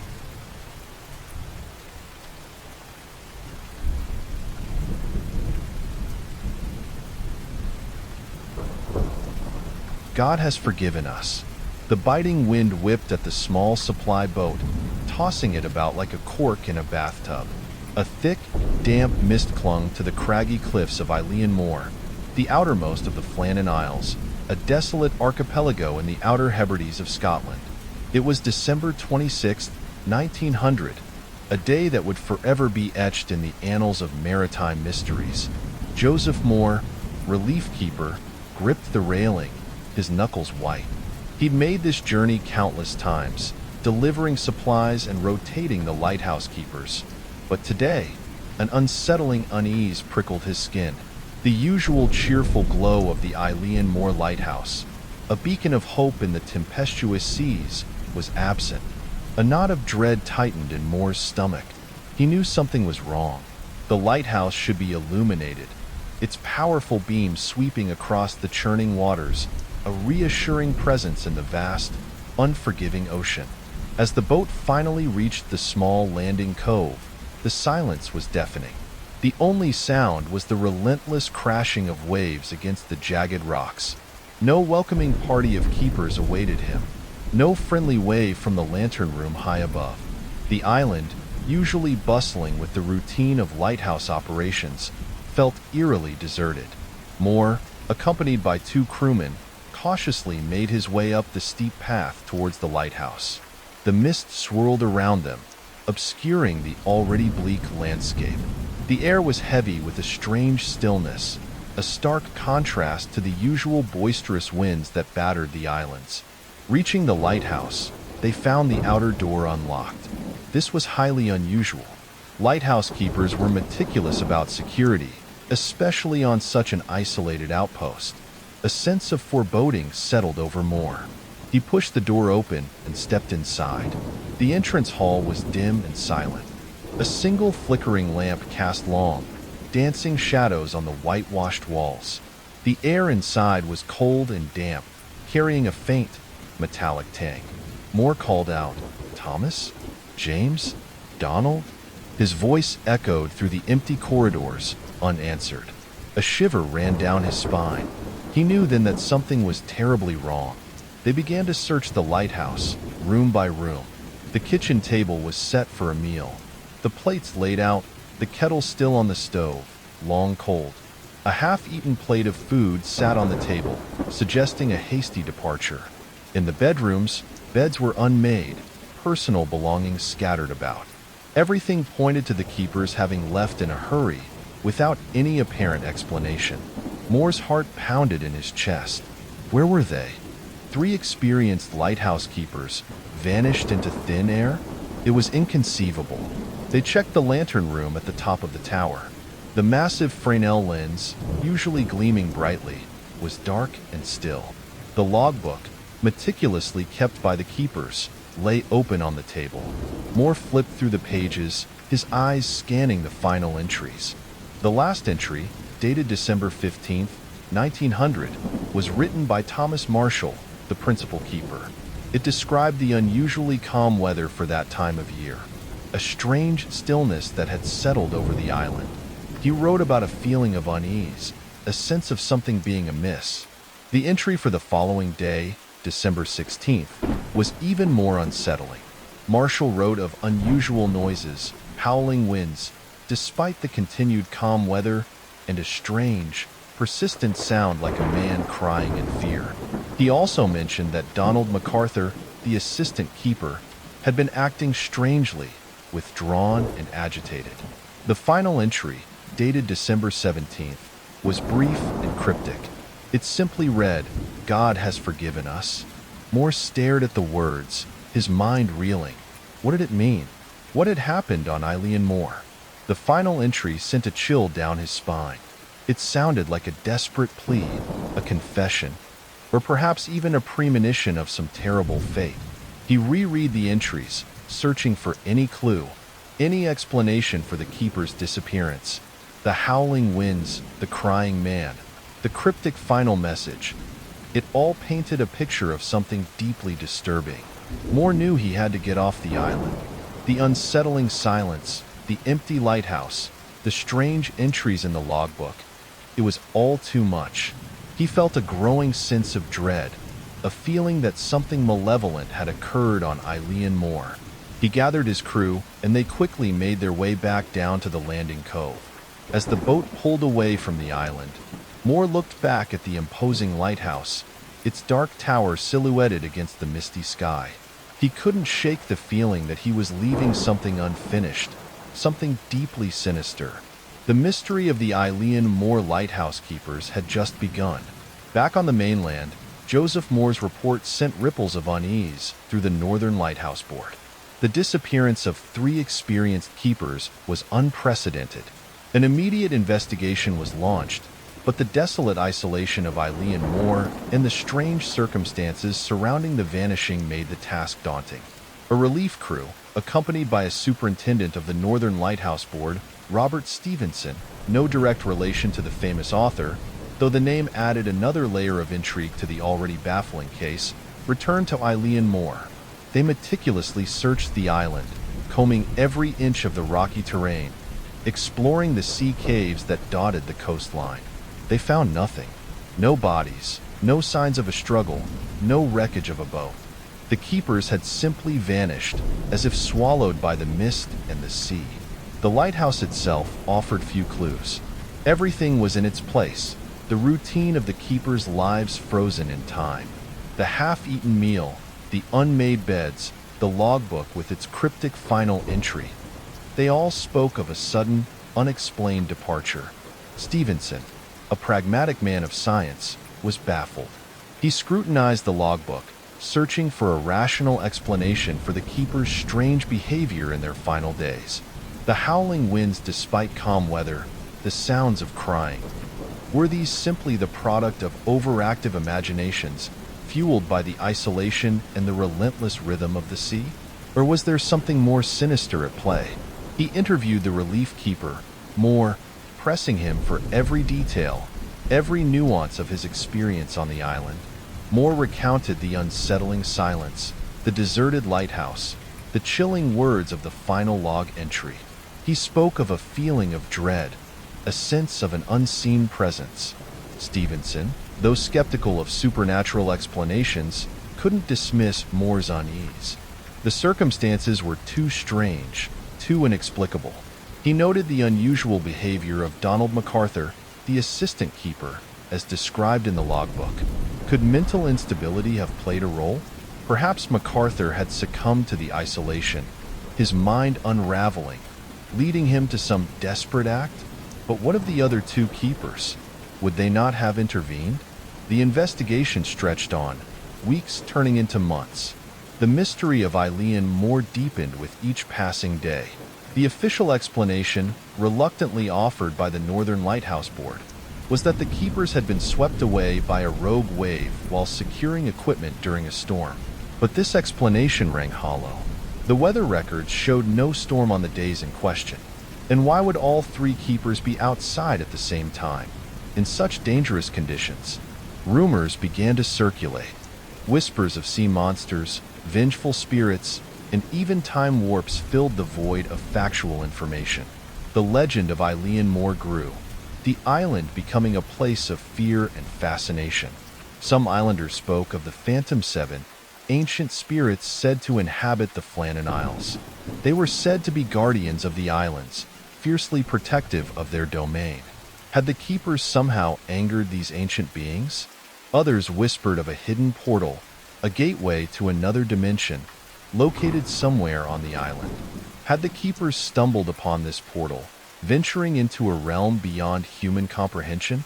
The most chilling theory, however, spoke of a malevolent entity, an unseen watcher that preyed on the isolated souls of the lighthouse keepers. This entity, it was said, could manipulate the environment, creating illusions, whispering lies, driving men to madness and despair. Had the keepers of Eileen Moore become victims of this unseen watcher? Stevenson, though a man of logic, found himself drawn to these more esoteric explanations. The lack of any concrete evidence, the sheer strangeness of the situation, left him open to possibilities he would have previously dismissed. He returned to Eileen Moore one last time, alone. He spent several days on the island, walking the same paths the keepers had walked, sleeping in the same beds they had slept in. He wanted to understand their experience, to feel the isolation, to sense whatever presence might have influenced their final days. He revisited the lantern room, gazing out at the vast expanse of the sea. The silence was profound, broken only by the rhythmic crashing of the waves. He imagined the keepers standing there, night after night, their lives dedicated to keeping the light burning, a beacon of hope in the darkness. He thought of their final log entries, the howling winds, the crying man, the cryptic message, "God has forgiven us." What had they done to require forgiveness? What dark secret did Eileen Moore hold? As the sun began to set, casting long, eerie shadows across the island, Stevenson felt a chill that had nothing to do with the cold. He sensed a presence, something unseen, something ancient, watching him from the darkness. He couldn't explain it, but he knew, deep in his heart, that the mystery of Eileen Moore would never be fully solved. The island held its secrets close, guarded by the unseen watcher, waiting for its next victims. Robert Stevenson left Eileen Moore with more questions than answers. The official investigation was closed, the disappearance of the three keepers filed as an unsolved mystery. But for Stevenson, the case remained open, a haunting puzzle that gnawed at his mind. He couldn't shake the feeling that something truly sinister had transpired on that remote, windswept island. He delved deeper into the history of Eileen Moore, searching for any clue, any forgotten detail that might shed light on the keeper's fate. He pored over old maps, historical records, and local folklore, seeking to understand the island's secrets. He learned of the ancient legends, the tales of the Phantom Seven, the wrathful spirits that guarded the Flannan Isles. He read accounts of strange occurrences, unexplained phenomena, whispered by the islanders for generations. He discovered that Eileen Moore had long been considered a place of power, a nexus of unseen forces. One particular legend caught his attention, It spoke of a hidden chamber within the lighthouse, a chamber containing a powerful artifact, a relic of immense age and unknown origin. This artifact, it was said, could grant unimaginable power to those who possessed it, but it also demanded a terrible price. The legend claimed that the artifact was a source of both creation and destruction, capable of amplifying both good and evil. It was said to be a key, a gateway to other realms, a conduit for energies beyond human comprehension. Stevenson, though a man of science, found himself intrigued by this legend. Could it be possible that the keepers had stumbled upon this hidden chamber, awakened the ancient artifact, and unleashed forces they could not control? He returned to Eileen Moore, this time with a small team of experts, including a geologist and an archaeologist. They meticulously examined the lighthouse, searching for any sign of a hidden chamber. They scrutinized the architecture, the stonework, the layout of the building, looking for any anomaly, any hidden passage. Days turned into weeks, but they found nothing. The lighthouse remained stubbornly silent, its secrets locked within its stone walls. Stevenson began to despair. Had he been chasing a ghost story, a fanciful legend with no basis in reality? Then, one evening, as the sun was setting, casting long shadows across the island, the geologist noticed something unusual about the lantern room. He pointed to a section of the wall, near the base of the massive Fresnel lens. The stonework, he said, looked slightly different, as if it had been altered at some point. They examined the area closely. They tapped on the stones, listening for any hollow sound. They measured the dimensions, comparing them to the original blueprints of the lighthouse. And then, they found it. A small, almost imperceptible crack in the wall, concealed beneath a layer of plaster. With trembling hands, they carefully chipped away the plaster, revealing a narrow opening. Behind the opening, they found a hidden door, made of heavy oak, reinforced with iron bands. The door was old, the wood weathered and worn, but it was still intact. Stevenson felt a surge of adrenaline. Could this be the hidden chamber of legend? He ordered the door to be carefully opened. The team held their breath as the heavy door creaked open, revealing a dark, narrow passageway. They lit torches and cautiously entered the passage. The air inside was cold and damp, carrying a musty, ancient smell. The passage led downwards, into the heart of the island. They followed it, their footsteps echoing through the silence. Finally, they reached a small, circular chamber. In the center of the chamber, resting on a stone pedestal, they found it. The artifact. It was a small, unassuming object made of a dark, unknown metal. It was shaped like a key, with strange symbols etched into its surface. It pulsed with a faint, inner light, a subtle energy that seemed to vibrate in the air. Stevenson felt a strange pull towards the artifact, a sense of both fascination and dread. He knew, instinctively, that this was the source of the island's power, the key to its mysteries. He also knew that it was dangerous, that it held a darkness that could consume those who dared to wield it. He looked at the faces of his team, their eyes wide with awe and fear. He knew that they had stumbled upon something truly extraordinary, something that could change the course of history. But he also knew that they had opened a door that should have remained closed. The mystery of Eileen Moore was not solved. It had merely deepened, revealing a darkness that stretched back through centuries, a darkness that now threatened to engulf them all. The discovery of the hidden chamber and the ancient artifact sent a chill through Stevenson and his team.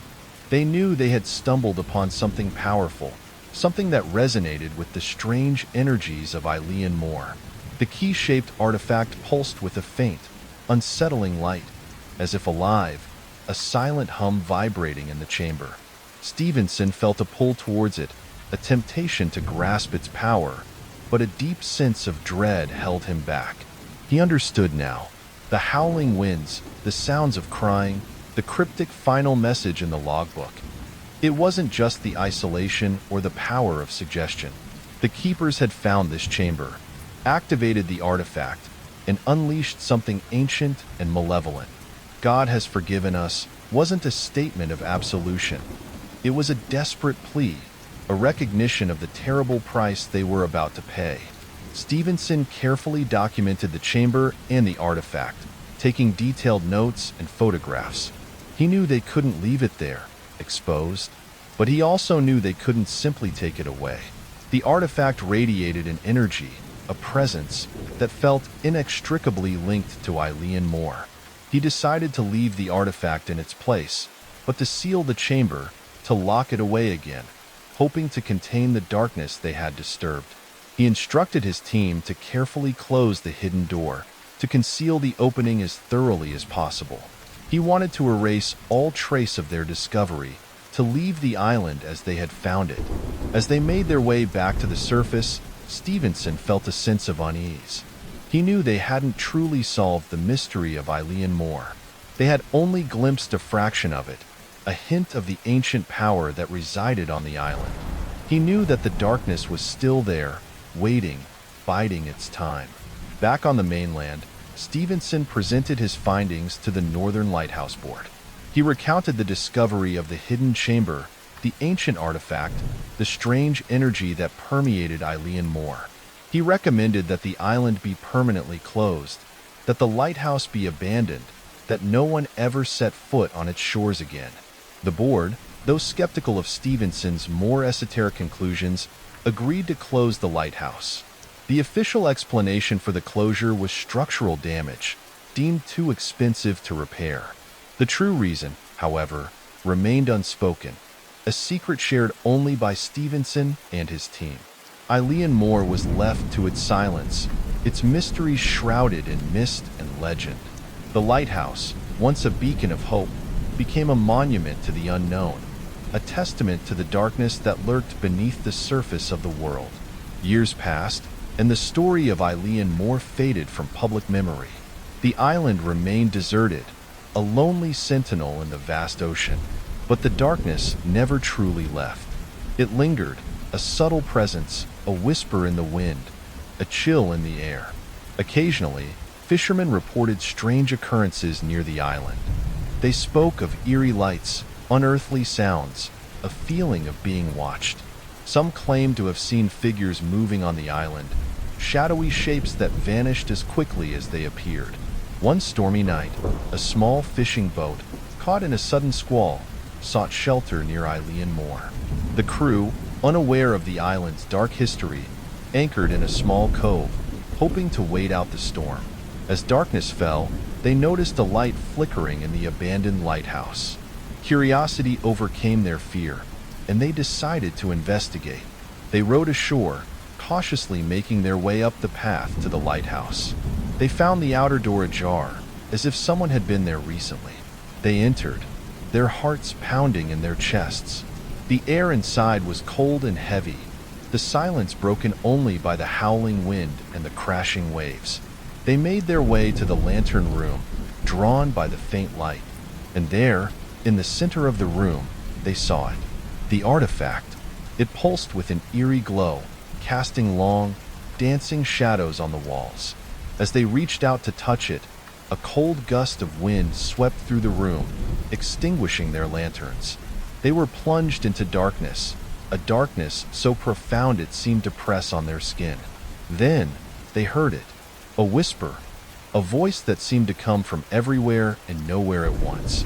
It spoke their names, one by one, in a voice that was both ancient and malevolent. They turned to flee, but it was too late. The darkness engulfed them, and they were never seen again.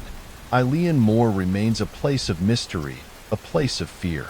The lighthouse stands silent, a dark tower against the sky, guarding its secrets, waiting for its next victims.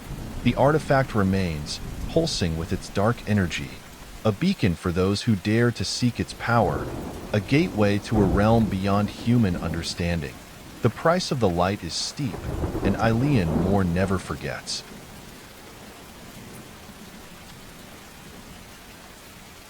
The heart's echo. The fluorescent lights of the operating room hummed, casting a sterile glow on the scene. Dr. Miles Corbin, a seasoned cardiothoracic surgeon, meticulously stitched the final sutures, securing the newly transplanted heart within Sonny Graham's chest. Sonny, a man in his late 30s, had been waiting for this moment for months, his own heart weakened by a rare genetic condition. This second chance at life came from a donor, a man named Terry Cottle, who had tragically taken his own life just days prior. Dr. Corbin stepped back, a sense of quiet satisfaction washing over him. The surgery had been a success. He glanced at the monitor displaying Sonny's vital signs, strong and steady. He turned to his resident, Dr. Lee, and nodded. "He's going to be fine, Mark. This heart's a fighter." Weeks turned into months, and Sonny's recovery progressed smoothly. He was grateful, immensely so, for the gift he had received. He felt a renewed sense of purpose, a desire to live life to the fullest. He started exercising, eating healthier, and even picked up his old hobby of playing the guitar. But something strange was happening, something subtle at first, then increasingly unsettling. It started with the dreams, vivid, disturbing dreams of a life he didn't recognize. He saw glimpses of a house with a sprawling porch, a dog barking in the yard, and a woman with fiery red hair. He felt emotions that weren't his own, a deep sense of loss, a gnawing loneliness, and a flicker of something darker, something he couldn't quite place. At first, Sonny dismissed the dreams as a side effect of the medication, or perhaps just his subconscious processing the trauma of his near-death experience. But they grew more frequent, more intense. He would wake up in a cold sweat, his heart racing, the images from the dreams still lingering in his mind. He began to feel a strange connection to the donor, a man he had never met. He learned what he could about Terry Cottle. He discovered that Terry had been a local resident, a carpenter by trade. He had been married, but his wife had left him a few years prior. Sonny felt a pang of sympathy for this man, a man whose heart now beat within his own chest. One day, while browsing the local library, Sonny stumbled upon a photograph in an old newspaper article. It was Terry Cottle. Sonny felt a jolt of recognition. The man in the photograph was the man from his dreams. The red-haired woman was there too, standing beside him, her arm linked through his. Her name was Denise. Sonny's heart pounded in his chest. He felt a growing unease, a sense that he was being drawn into something he didn't understand. He tried to shake it off, to tell himself it was just a coincidence, but the feeling persisted. He started to behave differently. He found himself drawn to things he had never been interested in before. He developed a sudden fondness for country music, a genre Terry had apparently loved. He started to tinker with woodworking projects, something he had never done in his life. He even started to adopt some of Terry's mannerisms, a slight tilt of the head, a particular way of speaking. His friends and family noticed the changes. They commented on how he seemed different, more subdued, less like himself. Sonny brushed it off, telling them he was just feeling grateful for his second chance. But deep down, he knew something was wrong. He felt like he was losing himself, that Terry Cottle's presence was growing stronger within him, overshadowing his own identity. One evening, Sonny found himself driving to Terry's old neighborhood. He didn't know why he was going there. He just felt compelled to. He parked his car down the street and walked towards Terry's house, the house from his dreams. It was a two-story house with a sprawling porch, just like in the dreams. The dog, a scruffy terrier, barked from the yard. Sonny stood there, frozen, a sense of dread washing over him. He felt a pull towards the house, a feeling that he belonged there. He turned to leave, but then he saw her. Denise. She was standing on the porch, watering the flowers. She looked exactly like she did in the photograph. Sonny's heart skipped a beat. He felt a strange mix of fear and fascination. He couldn't explain it, but he felt drawn to her, like he knew her, like he had known her for a long time. He started to walk towards the house, his feet moving as if of their own accord. Denise looked up as Sonny approached, her eyes widening slightly in surprise. A flicker of recognition crossed her face, followed by a hint of something else, something Sonny couldn't quite decipher. He stopped a few feet away from the porch, feeling a strange mix of nervousness and anticipation. "Hello," he said, his voice a little shaky. I knew Terry." Denise's expression softened. "You did? I don't think I've seen you around before." "No," Sonny replied. I received his heart." A moment of silence hung in the air as Denise absorbed this information. Her eyes fell to Sonny's chest, then back up to his face. A sad smile touched her lips. "I know," she said softly. "I've heard about it." Sonny didn't know what to say. He felt a strange connection to this woman, a connection that went beyond the simple fact that she had been Terry's wife. He felt like he knew her, like he had shared moments with her, moments that were not his own. I've been having dreams," Sonny began, his voice barely a whisper. "Dreams about Terry, about you." Denise nodded slowly.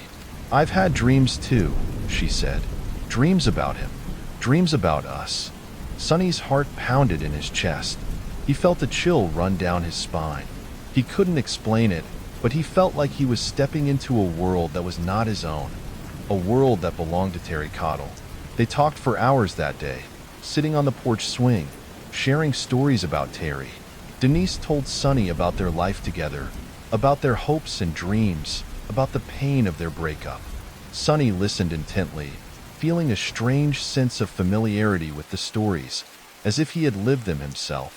As the sun began to set, Sonny stood up to leave.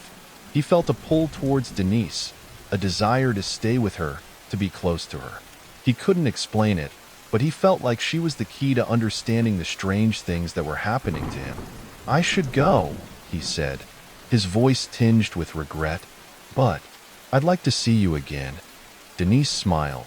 "I'd like that too," she said. Over the next few weeks, Sonny and Denise grew closer. They spent hours together, talking, sharing meals, and simply enjoying each other's company. Sonny felt a growing affection for Denise, a feeling that was both familiar and strange. It was as if he was falling in love with her, but it wasn't entirely him falling in love.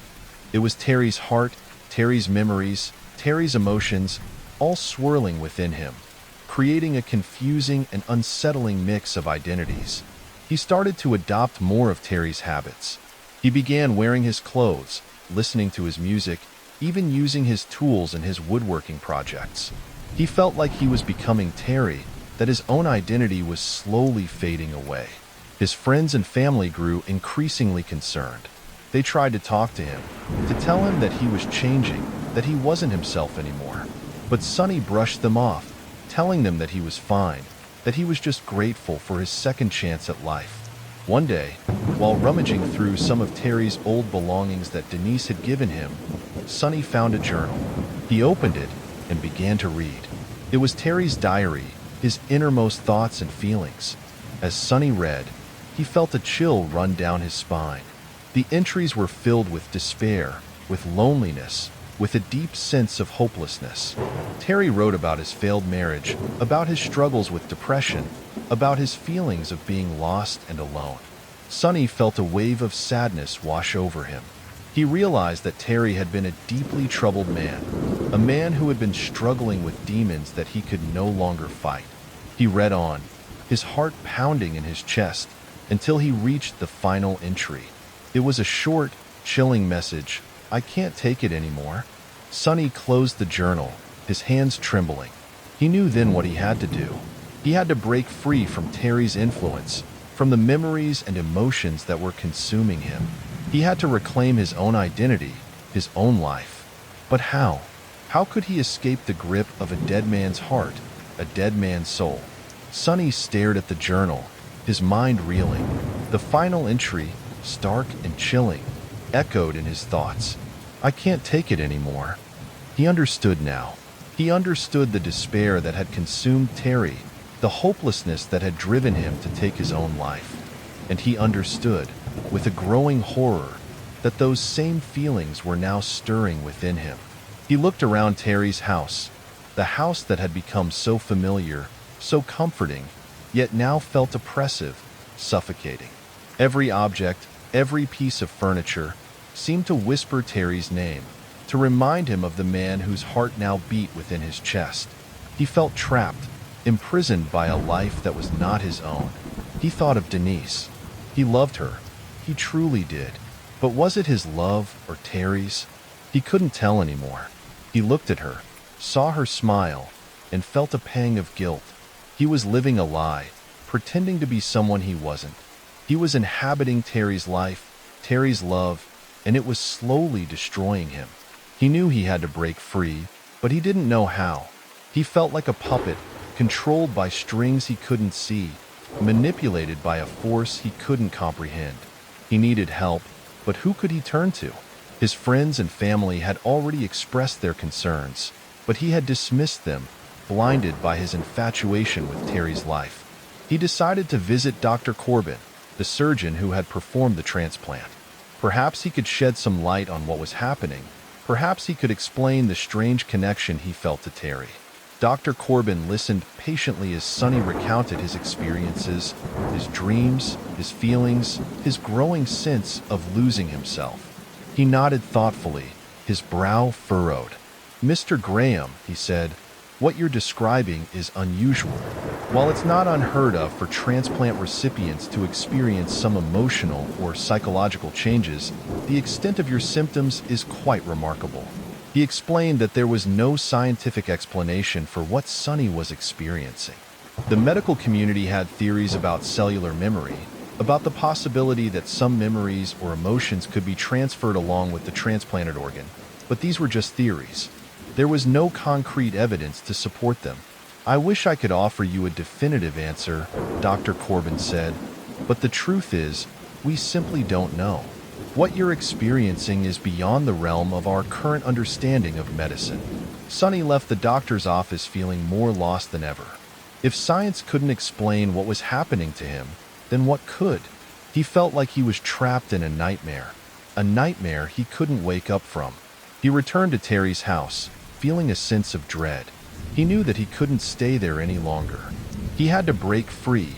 He had to escape the influence of Terry's presence. But how? He walked into the living room and looked around. His eyes fell on a framed photograph on the mantelpiece. It was a picture of Terry and Denise, taken years ago. They looked happy, carefree. Sonny picked up the photograph and stared at it. He felt a surge of emotion, a mix of love, sadness, and anger. He closed his eyes and tried to focus. He tried to push Terry's thoughts out of his mind, to reclaim his own identity. He thought of his own life, his own dreams, his own loves. He thought of his family, his friends, the things that were important to him. He opened his eyes and looked at the photograph again. He felt a shift, a subtle change within him. He felt like a weight had been lifted, a burden had been eased. He still felt Terry's presence, but it was weaker, less dominant. He realized that he couldn't erase Terry's influence completely. Terry's heart was now a part of him, and with it came a part of Terry's soul, his memories, his emotions. But he could learn to control it, to manage it. He could learn to live with it without losing himself in the process. He looked at the photograph of Terry and Denise. He knew what he had to do. He had to tell Denise the truth, the whole truth. He had to tell her about his struggles, about his fears, about the influence that Terry still had over him. He had to be honest with her, even if it meant losing her. He found Denise at the park, sitting on a bench, watching the children play. He sat down beside her and took her hand. He looked into her eyes and began to speak, his voice trembling slightly. He told her everything about the dreams, the feelings, the influence that Terry still had over him. Denise listened patiently, her expression changing from confusion to concern to understanding. When he finished, she was silent for a moment. Then she took his other hand and looked at him, her eyes filled with compassion. "I know," she said softly. "I've known for a while." Sonny was surprised. "You have?" Denise nodded. "I've seen the changes in you," she said. "I've felt them too." She explained that she had also been experiencing strange things, dreams, feelings, a sense of Terry's presence. She had come to realize that Terry's connection to them was not just physical, but something more, something supernatural. They talked for hours, sharing their experiences, their fears, their hopes. They realized that they were both caught in a web of something they didn't fully understand, something that transcended the boundaries of life and death. They decided to seek help, not from doctors or scientists, but from someone who might understand the supernatural forces at play. They decided to consult a medium, someone who could communicate with the spirit world. The medium, a woman named Madame Evangeline, sat across from Sunny and Denise in a dimly lit room, the air thick with the scent of incense. A single flickering candle cast long, dancing shadows on the walls, illuminating the various trinkets and talismans that adorned the table between them. Madame Evangeline, with her piercing gaze and serene expression, exuded an aura of quiet power. Sunny and Denise had explained their situation, the strange dreams, the unsettling feelings, the pervasive presence of Terry Cottle. Madame Evangeline listened intently, her eyes closed, her head tilted slightly as if she were listening to something beyond the range of human hearing. After a long silence, she opened her eyes, her gaze fixed on Sunny. "The heart you carry," she said, her voice soft and melodic, "is not just a physical organ. It is a vessel, a conduit. It carries within it not only the life force of the donor, but also a fragment of his soul, his memories, his emotions." Sunny and Denise exchanged a nervous glance. They had suspected as much, but hearing it confirmed by someone who claimed to have knowledge of the spirit world sent a chill down their spines. Terry Cottle, Madame Evangeline continued, was a troubled soul. He carried within him a deep pain, a sense of despair that ultimately led him to take his own life. That pain, that despair, has now become intertwined with your own life force, Mr. Graham. Sunny felt a shiver run through him. He could feel the truth in her words. He could feel the echoes of Terry's despair within him, a constant undercurrent of sadness and hopelessness. "But there is more," Madame Evangeline said, her voice dropping to a whisper. "Terry's spirit is restless.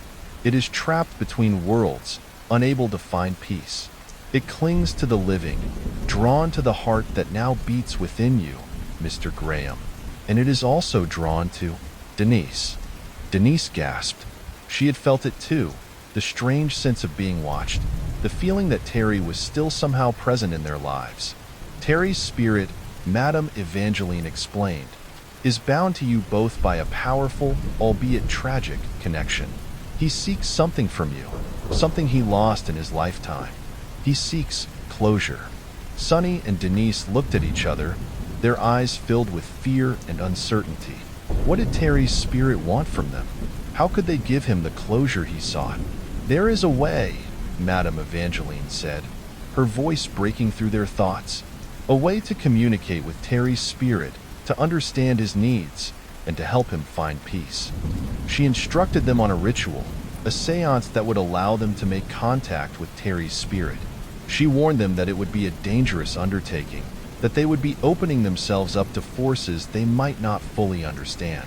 But it was the only way to break free from Terry's influence, to release him from his earthly bonds, and to reclaim their own lives. They returned to Terry's house, the house that had become the epicenter of their strange and terrifying ordeal. They prepared the room as Madame Evangeline had instructed, arranging candles, placing a mirror on the table, and scattering herbs and crystals around the room.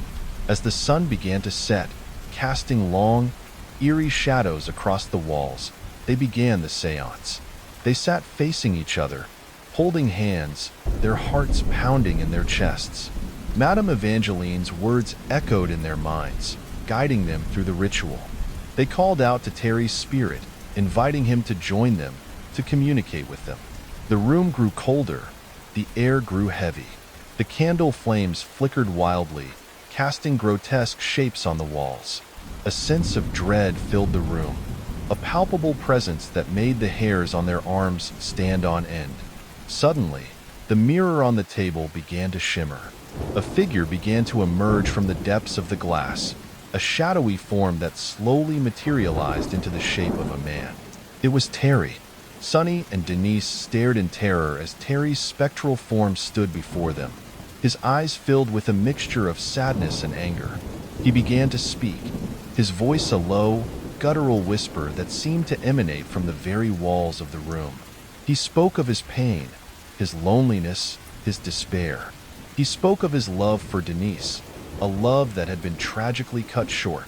He spoke of his regret, his remorse, his longing for peace. He told them that he had been drawn to Sunny, to the heart that now beat within him, hoping to find a connection, a way to express his remorse, to seek forgiveness. He told them that he had also been drawn to Denise, to the woman he had loved, the woman he had lost. He revealed that his suicide had not been a conscious decision, but rather a moment of despair, a surrender to the darkness that had consumed him. He had not intended to harm anyone, least of all Denise. He begged for their forgiveness, for their understanding. He promised that if they would release him, if they would forgive him, he would finally find peace and leave them in peace. Sunny and Denise, their fears slowly giving way to compassion, listened to Terry's pleas. They understood now the depth of his pain, the extent of his regret. They forgave him. As they spoke the words of forgiveness, a change came over Terry's spectral form. The anger and sadness in his eyes faded, replaced by a look of peace and acceptance. He smiled at them, a gentle, grateful smile. Then, slowly, he began to fade away, dissolving back into the depths of the mirror until he was gone. The room grew warmer, the air grew lighter. The candle flame steadied, casting a soft, gentle glow. The sense of dread that had filled the room was gone, replaced by a feeling of serenity, of closure. Terry Cottle's spirit had finally found peace, and Sunny and Denise, free from his influence, could finally begin to heal, to rebuild their lives, to embrace their future. The heart that beat within Sunny's chest was no longer a vessel of despair, but a symbol of hope, a reminder of the power of forgiveness and the enduring strength of the human spirit. Some mysteries are never meant to be solved. Some shadows never truly fade. But one thing is certain: fear is real, and it hides in the cracks of the unexplained. If these stories sent shivers down your spine, let me know in the comments which one haunted you the most. Don't forget to like, subscribe, and hit the notification bell, because there's always another nightmare waiting to be told. Until next time, keep your lights on and watch your back. You never know what might be lurking just out of sight.